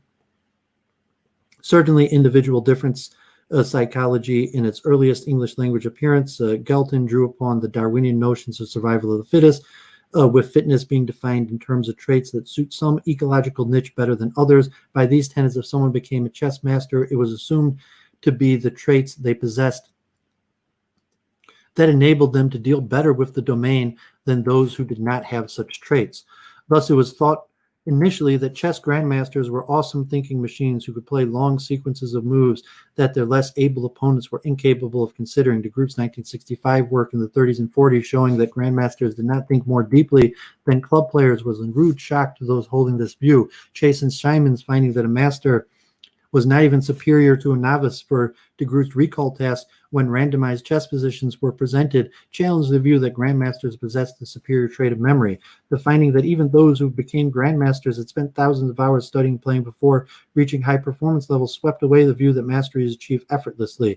The position that de Groot and Chase and Simon espoused that knowledge of patterns specified to the domain of chess supported effective research for good moves, led to a major shift in the perspective about expertise in cognitive science. It helped to push the field away from the view of intelligence being achievable by general purpose heuristic systems, search systems, toward the view that expertise demanded extensive domain-specific knowledge coupled with a generic purpose problem-solving system. It is shedding light on chess expertise specifically and expertise in general that chess research has undoubtedly had its greatest impact. Certainly, chess skill was the major focus both de Groot and Chase and Simon's work. It is also a major focus of Holding and various other works, too numerous to mention in this brief overview.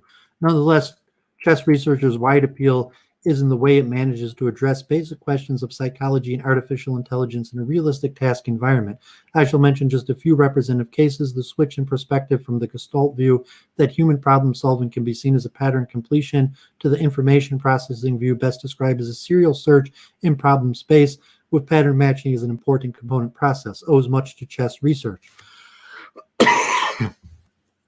Chess research has also facilitated fruitful investigations of questions in a variety of areas of general psychology. For instance, issues in motivation have been addressed via the question, what motivates people to play chess? Pritchard, Campbell, and Campbell stressed the superiority of intrinsic to extrinsic motivation. What is the role of intelligence in complex problem solving? Cleveland, 1907, looked at the mentally retarded chess player, and Dahl and Marder, 1987, using intelligence test with a large sample of chess players, showed that general intelligence probably accounts for little of the variance in chess performance. What is the nature of talent? Charnas, 1989, found little evidence of talent, early signs of later high achievement in case study. What is the role of emotional arousal in problem solving? Nikomirov and Vinogradov in 1970 showed low arousal and associated with failure to solve more difficult chess problem. What's part of the brain mediate complex spatial pattern solving? Kramberg and Albert, 89, using data on handedness and the effects of neurological insults such as strokes, found weak evidence to suggest the right hemisphere involvement may be more important to chess playing than that of the left hemisphere. To what extent do early development processes rely on maturation rather than knowledge accumulation? Chi, 78, showed that skilled children chess players perform better than less skilled chess playing adults on chess memory task, with the reverse occurring for digit memory, implying acquired knowledge as the key ingredient. Horgan and Morgan, 1990, showed the number of games played was related more to rating gains than age. What effect is aging on cognitive processes such as problem-solving, memory, and perception? Charnas showed that problem-solving performance depended on skill, but not on age, whereas memory performance declined with age, but increased with skill for chess tasks. Fow and Murphy, 88, also showed decline in age-related memory. Elo, 65, replicated the extended Lehman's 53 classic U-shaped performance function across the lifespan with longitudinal data for chess grandmasters. More focused questions have also been addressed about topics as typicality, effort, imagery, pattern recognition processes. Popular goal has been to investigate memory processes such as the effect of orienting tasks, queuing and short-term recall. The important topic of the development of automatically under consistent as against varied mapping conditions has also been addressed by means of chess-like tasks. The chess rating scale developed by ELO has also been inspired mathematical models of scaling for preference data when ties are allowed. In short, a myriad of topics central to general psychology as well as cognitive psychology have found fruitful expression through the chess task environment. Chess has also attracted the interest of those whose goal is to produce computer models that mimic human performance on the psychological level. Cognitive Stimulation, Newell and Simon's 72 book contains one of the earliest discussions of processing models for many aspects of choosing a move in chess, including their chess-playing program NSS and the mating combination program Mater, developed by Baylor. Simon and Gillerman, 73, accurately simulated skill-related differences in recall with their map model. Simon and Barenfield, 69, model of eye movement in chess served as one of the component processes of map. In summary, much of the impact of chess research on cognitive psychology has been through the exploration of chess expertise as well as through the exploration of basic cognitive processes. I would argue that the consideration of both skill in chess and general cognition issues together has led to a useful hybridization of theoretical frameworks. It is this breadth of approach that undoubtedly accounts for the considerable appeal and impact of chess research. Ever since the initiation of the field of artificial intelligence, AI, computer scientists have attempted to put together skillful chess programs. Already Berliner in 1978. Chess was seen as a model task for environment since it considered to be a difficult game to play well, yet was amenable to exploration through search and evaluation processes. And many books, when discussing search techniques in adversary problem-solving situations, use chess as a model task. It is probably fair to say that many of the search algorithm advances, such as minimax, alpha, beta pruning, Negascout B, originated in the need to find more efficient ways of conducting search through the exponentially branching chess game tree. Much of these experimental research in chess and AI has been the service of establishing the trade-offs between knowledge and search. The way in which this is done is to run programs with various knowledge sources enabled or disabled to assess the impact of playing ability. The work on the cognitive psychology of chess playing ability has influenced a number of AI researchers to try to build more knowledge into their programs. It is worth remembering that human search processes are subservient to knowledge processes, whereas for most chess programs, the relationship is reversed. The question of how to balance these two factors is important in both spheres. There has been a number of attempts to embed pattern recognition knowledge in chess programs. Two of the more successful ones are those of Berliner and Ebenly and Wilkins. There has been some success in analyzing endgames, such as king and pawn versus king. In some cases, programmers have attempted to substitute pattern recognition for search. Pattern recognition, particularly as a practice by machine vision programs, lags far behind the capabilities of even human infants. Until better human research can provide more helpful models, it is likely that chess programmers will fall back on hardware solutions to their problems. Notwithstanding the renewed interest in the use of more knowledge, much of the increase in playing strength of chess programs has come courtesy of rapid changes in the hardware platform on which chess programs operate, specialized microchips. So this article is a little old, so I'm not going to read their part on that. Chess has attracted the interest of psychologists and cognitive. The conclusion: chess has attracted the interest in psychologists of cognitive scientists for the past century. Cognitive psychologists employ chess in the service of three goals. The first is to understand basic cognitive processes, particularly those that support perception, memory, and problem solving. The second, to understand chess playing as a topic in its own right. The third is to explore individual differences in playing ability, the study of chess expertise. Particularly in the latter case, chess research has had an important impact on individual difference psychology by providing compelling process models. It is perhaps ironic that the modern expertise enterprise of exploring skill differences has depended on ELO chess rating scale, a measurement device of unparalleled validity developed by a physicist.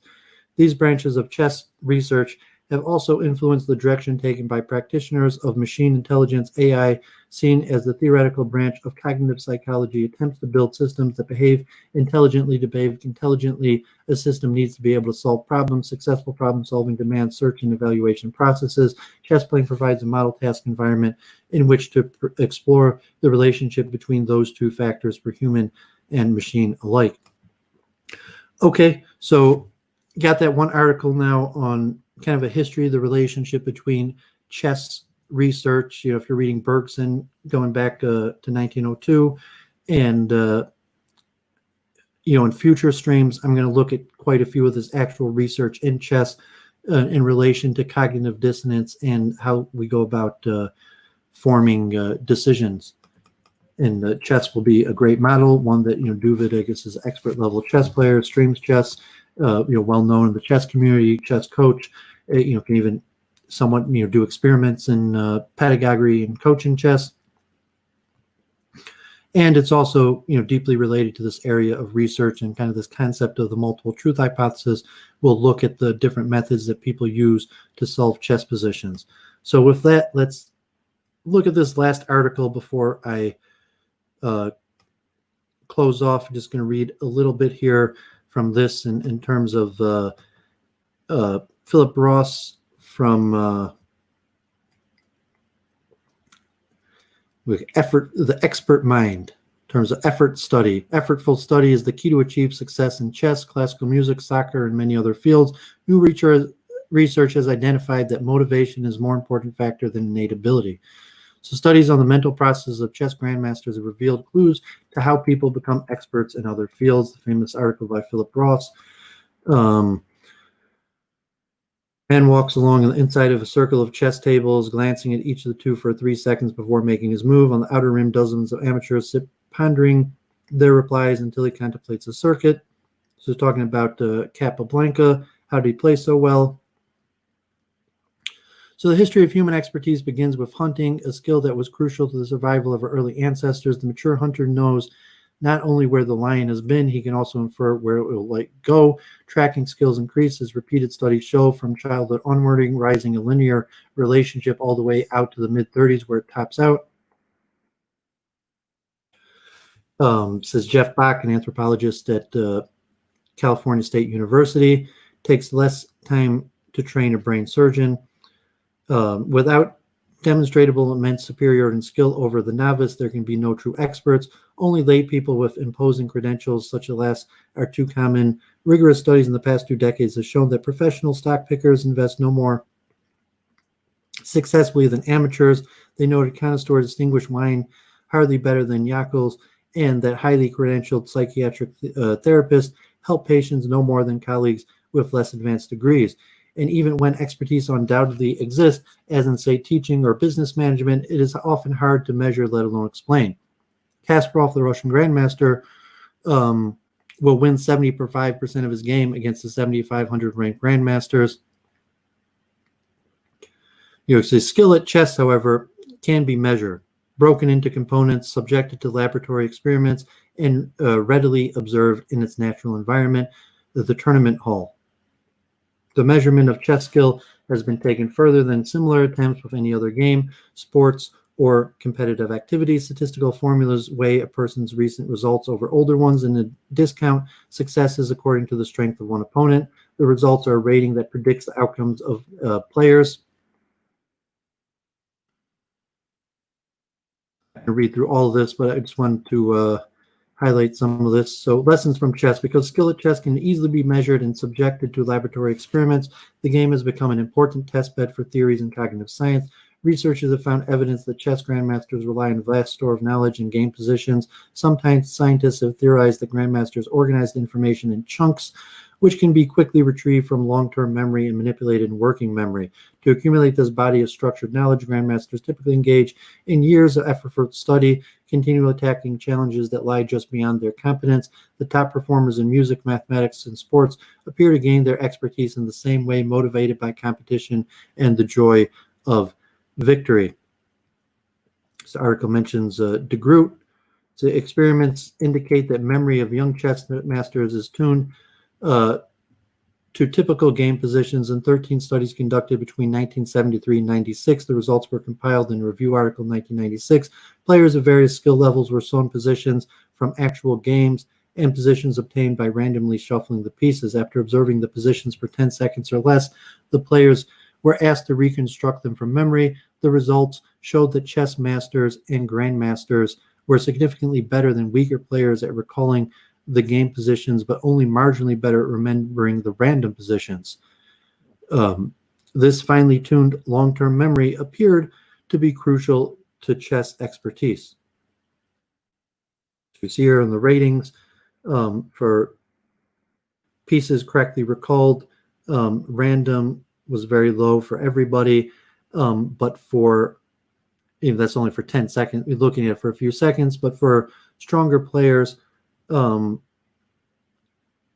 increased significantly. So structured knowledge of chess position enables a grandmaster to spot the correct move quickly. The position at the right corner comes from the famous 1889 game between Emanuel Lasker and Johann Bauer. Although a novice player would have to analyze the position extensively to see the winning move, any grandmaster would immediately recognize it. So the answer's on 71, but it's probably like, queen takes knight, or probably bishop takes pawn and then queen takes knight. But I'm not going to analyze that here. So the history of de Groot, what I'm going to go into quite a bit. And I just want to give an introduction to this chunking theory that we're going to see a lot more, and I've been talking about with Jennifer. Yeah, Ben Feingold. Brain activity in chess masters is different from the patterns observed in novices. In the 2001 report, researchers used MRI, the measurement of magnetic fields produced by electric currents in the brain, on subjects playing chess against a computer. In weaker players, more activity occurred in the brain's medial temporal lobe, the left side of colored slices, than the frontal and parallel cortices, which suggests that amateurs were analyzing unusual new moves. In grandmasters, however, the frontal and parietal cortexes were more active, indicating that they were retrieving information from long-term memory. So we're going to finish up today with chunking theory. Chunking theory. So in the 1960s, Herbert Simon, if you remember, chunking theory was related to speed reading. So 1960s, Herbert Simon and William Chase, both at Carnegie Mellon University, tried to get better understanding of expert memory by studying its limitations. Picking up where de Groot left off, they asked players of various strength to reconstruct chess positions that had been artificially devised. That is, with the pieces randomly placed on the board rather than reached as a result of master play. The correlation between game playing strength and the accuracy of the player's recall was much weaker with the random positions than with the authentic ones. Chess memory was thus shown to be even more specific than it had seemed, being tuned not merely to the game itself, but to typical chess positions. These experiments corroborated earlier studies that demonstrated convincingly the ability in one area tends not to transfer to another. American psychologist Thorndike first noted this lack of transference over a century ago, when he showed the study of Latin, for instance, did not improve command of English, and the geometric proofs do not teach the use of logic in daily life. Simon explained the master's relative weakness in reconstructing artificial chess position with a model based on meaningful patterns called chunks. He invoked the concept to explain how chess masters can manipulate vast amounts of stored information, a task that would seem to strain the working process. Psychologist Miller, Princeton University, famously estimated the limits of working memory, the scratch pad of the mind, 56 paper, the magical number 7 plus or minus 2. Miller showed that people can contemplate only 5 to 9 items at a time by packing hierarchies of information into chunks. Simon argued chess masters could get around this limitation because by using this method, they could access 5 to 9 chunks rather than the same number of smaller details. Take the sentence, Mary had a little lamb. The number of information chunks in the sentence depends on one's knowledge of the poem in the English language. For as Duvet explains in speed reading techniques constantly, the most native speaker of English, the sentence part is a much larger chunk, the familiar poem. For someone who knows English but not the poem, the sentence is a single self-contained chunk. For someone who has memorized the words but not their meaning, the sentence is 5 chunks, and it is 18 chunks for someone who knows the letters but not the words. In context of chess, the same difference can be seen between novices and grandmasters. The beginner, the position with 20 chessmen on the board, may contain far more than 20 chunks of information. Because the pieces can be placed in so many configurations, a grandmaster, however, sees one part of the position as a fianchetto bishop in the castle kingside, together with a blockaded king's Indian-style pawn chain, and thereby cram the entire position into a perhaps 5 or 6 chunks. by measuring the time it takes to commit a new chunk to memory and the number of hours a player must study chess before reaching grandmaster strength. Simon estimates that a typical grandmaster has access to roughly 50,000 to 100,000 chunks of chess information. A grandmaster can retrieve any of these chunks from memory simply by looking at a chess position, in the same way that most native English speakers can recite the poem Mary Had a Little Lamb after just hearing the first few words. Even so, there were difficulties with chunking theory. It could not fully explain some aspects of memory, such as the ability of experts to perform their feats while being distracted, favorite tactic in the study of memory. Erickson, Florida State University, and Charnas argued that there must be some other mechanism that enables experts to employ long-term memory, as if so, too, where Scratchpad, says Erickson, the mere demonstration that highly skilled players can play at almost their normal strength under blindfold condition is almost impossible for chunking theory to explain, because you have to know the position, then you have to explore it in your memory. Such manipulation involves changing the stored chunks, at least in some ways, a task that may be likened to reciting Mary Had a Little Lamb backwards. It can be done, but not easily, and certainly not without many false starts and errors, yet Grandmaster's game played quickly and under blindfolded conditions tend to be of surprising high quality. Erickson also cites studies of physicians who clearly put information into long-term memory and take it out again in ways that enable them to make diagnosis. Perhaps Erickson's most homely example, though, comes from reading. 1995 study by Knish in the University of Colorado found that interpreting highly proficient readers hardly slowed their re-entry to a text. In the end, they lost only a few seconds. The researcher explained these findings by recourse to a structure they called long-term working memory, an almost oxymoronic coining, because it assigns long-term memory the one thing that had always been defined as incompatible with it thinking. But brain image studies done in 2001 at the University of Wisconsin, Germany, provided support for the theory by showing that expert chess players activate long-term memory much more than novices do. Gobet, Brunel University in London, champions a rival theory devised with Simon in the late 1990s. Upon looking at that paper, it extends the idea of chunks by invoking high characteristics in very large patterns consisting of perhaps dozens chess pieces. Such a template, they call it, would have a number of slots into which the master could plug such variables as a pawn or bishop. The template might exist, say, for the component of the isolated queen's pawn position of the Nimzo Indian defense, and a master might change a slot by reclassifying it as the same position minus the dark scared bishops. To resort again to the poetic analogy, it would be like memorizing a riff of Mary Had a Little Lamb by substituting rhyming equivalents into certain slots, such as Larry, pool, for school, and so on. Anyone who knows the original template should be able to fix the altered one in memory in a trice. The proliferation of prodigies. The one thing that all expertise theorists agree on is that it takes enormous effort to build these structures in the mind. Simon coined a psychological law of his own, a 10-year rule, which states that it takes approximately a decade of heavy labor to master any field. Even child prodigies such as Gauss in mathematics, Mozart in music, Bobby Fischer in chess must have made an equivalent effort, perhaps by starting earlier and working harder than others. According to this view, the proliferation of chess prodigies in recent years merely reflects the advent of computer-based training methods that let children study far more master games and play far more frequently against master strength programs than in former times could typically manage. Fischer made a sensitive sensation when he achieved the grandmaster title at age 15. In 1958, today's record holder Karyak in Ukraine at 12 years old and 7 months. Erickson argues that what matters is not expertise per se, but effortful study, which entails continual tackling challenges that lie just beyond one's competence. That is why it is possible for enthusiasts to spend tens of thousands of hours playing chess or golf or a musical instrument without ever advancing beyond the amateur level, and why a properly trained student can overtake them in a relatively short time. It is interesting to note that time spent playing chess, even in tournaments, appears to contribute less than such study to a player's progress. The main training value of such games is to point up weaknesses for future study. So this concept of effortful, pushing you past the limit of the current level is the point of Duvid's streaming here, with this exercise.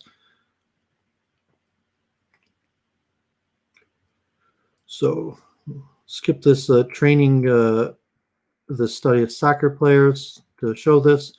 Okay, so even the novice engage in effortful study at first, which is why beginners so often improve rapidly in playing golf, say, or in driving a car, but having reached an acceptable performance, for instance, keeping up with one's golf buddies or passing driver's exam, most people relax. Their performance then becomes automatic and therefore impervious to further improvement. In contrast, experts in training keep the lid on their mind's box open at all time so they can inspect, criticize, and augment its contents and thereby approach the standards set by leaders in the field. Think multiple truth hypothesis. Meanwhile, the standards denoting expertise grow ever more challenging. High school runners manage 4-minute mile. Conservatory students play pieces once attempted only by virtuosi. Yet in chess, again, that number that offers the most convincing comparison over time. John Nunn, the British mathematician, who is also a grandmaster, recently used a computer to help him compute the errors committed in all the games of 2 international tournaments, one held in 1911, one in 1993. The modern players performed far more accurately. Nunn then examined all the games of one player in 1911 who scored in the middle of the pack and concluded that his rating today would be no better than 2100, hundreds of points below the grandmaster level, and that was on a good day with the following win. The very best old-time masters were considerably stronger, but still well below the level of today's leaders. Then again, Capablanca and his contemporaries had neither computers nor game databases.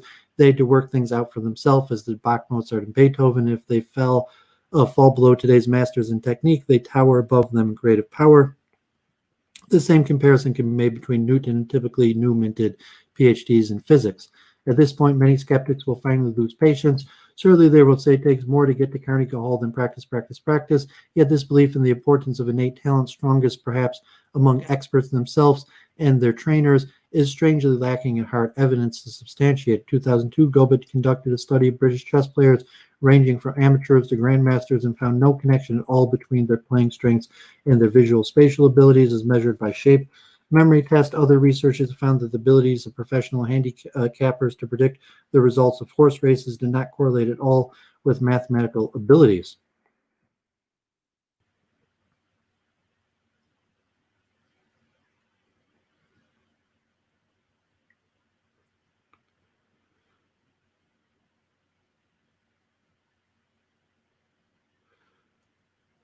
Although nobody has yet to be able to predict who will become the great expert in any field, a notable experiment has shown the possibility of deliberate creating one. Laszlo Polgar, educated in Hungary, homeschooled his 3 daughters in chess, assigning as much as 6 hours of work a day, producing 1 international master and 2 grandmasters, the strongest chess-playing siblings in history. The youngest, Polgar, 30, Jude, is now ranked 14th in the world. Polgar experiment proved 2 things: that grandmasters can be reared and that women can be grandmasters. No coincidence the incidence of chess prodigies multiplied after Polgar published a book on chess education. The number of musical prodigies underwent a similar increase after Mozart's father did the equivalent 2 centuries earlier. Thus, motivation appears to be more important factor than innate ability in the development of expertise. It is no accident that in music, chess, and sports, all domains in which expertise is defined by competitive performance rather than academic credentialing, professionalism has been emerging at ever younger ages under the administrations of increasingly dedicated parents and even extended families. Furthermore, success builds on success because each accomplishment can strengthen the child's motivation. 1998 study of professional soccer players from several countries showed that they were much more likely than the general population to have been born at a time of year that would have dictated their enrollment in youth soccer leagues at ages older than the average. In their early years, these children would have enjoyed substantial advantage in size and strength when playing soccer with their teammates because the larger, more agile children would get more opportunities to handle the ball. They would score more often. Their success in the game would motivate them to become even better. Teachers in sports, music, and other fields tend to believe that the talents matter and that they know it when they see it. In fact, they'd appear to be confusing ability with precocity. There is usually no way to tell from a recital alone when a young violinist's extraordinary performance stems from innate ability or from years of Suzuki-style training. Capablanca, regarded to this day as the greatest natural chess player, boasted that he never studied the game. In fact, he flunked out of Columbia University in part because he spent so much time playing chess. His famous quick apprehension was a product of all his training, not a substitute for it. The preponderance of psychological evidence indicates that experts are made, not born. What is more, that demonstrating ability to turn a child quickly into an expert in chess, music, and a host of other subjects sets a clear challenge before the schools. Can educators find ways to encourage students to engage in the kind of effortful study that will improve their reading and math skills. Fryer, an economist at Harvard, has experimented with offering monetary rewards to motivate students in underperforming schools in New York City and Dallas. An oncoming program in New York, for example, teachers test the students every 3 weeks and award small amounts on the order of $10 to $20 those who score well. The early results have been promising. Instead of perpetually pondering the questions, why can't Johnny read? Perhaps educators should ask, why should there be anything in the world he can't learn to do? Okay, so that was the last thing I wanted to cover, and so I appreciate people who tuned in, Gandalf, or anyone who was in the chat. I'll have to check that back later. So there's going to be a lot of work on this field, and I'm going to hopefully be streaming more. Hopefully next week, I'm going to eventually go back and do these Ask the Rabbis and various things that I've largely just been too busy for. So with that, I guess no one's really watching. I'm just going to conclude without any concluding remarks. But the purpose of these is said one thing just for my own memory technique and my own educational, pushing the borders of my skill level to get to the next level, like we've seen these articles on chess skill, and then the power of the multiple truth hypothesis. Now we've looked at multiple things. Now we look at the philosophical background from the philosophy of science and the scientific method to cognitive dissonance theory, to truth discovery of artificial intelligence algorithms largely used for data extraction, and then from there we looked at the multiverse and physics and these deep concepts, and then from there to kind of this chess, as chess will be one of these things that I'm going to be constantly turning to and studies on to try to advance these ideas. So with that, you have a lot of these. We have now all of the main legs of the multiple truth theory, where you see these things in practice currently, as in terms of physics, computer programming, psychology. So I will continue on this. There's a lot more research, especially on the physics and chess and various things to get more in depth, and also the computer programming, truth discovery. But now you have the general overview of the important parts that make up the multiple truth hypothesis, and I hope to stream more and develop the theory further. So have a great night, everybody. God bless.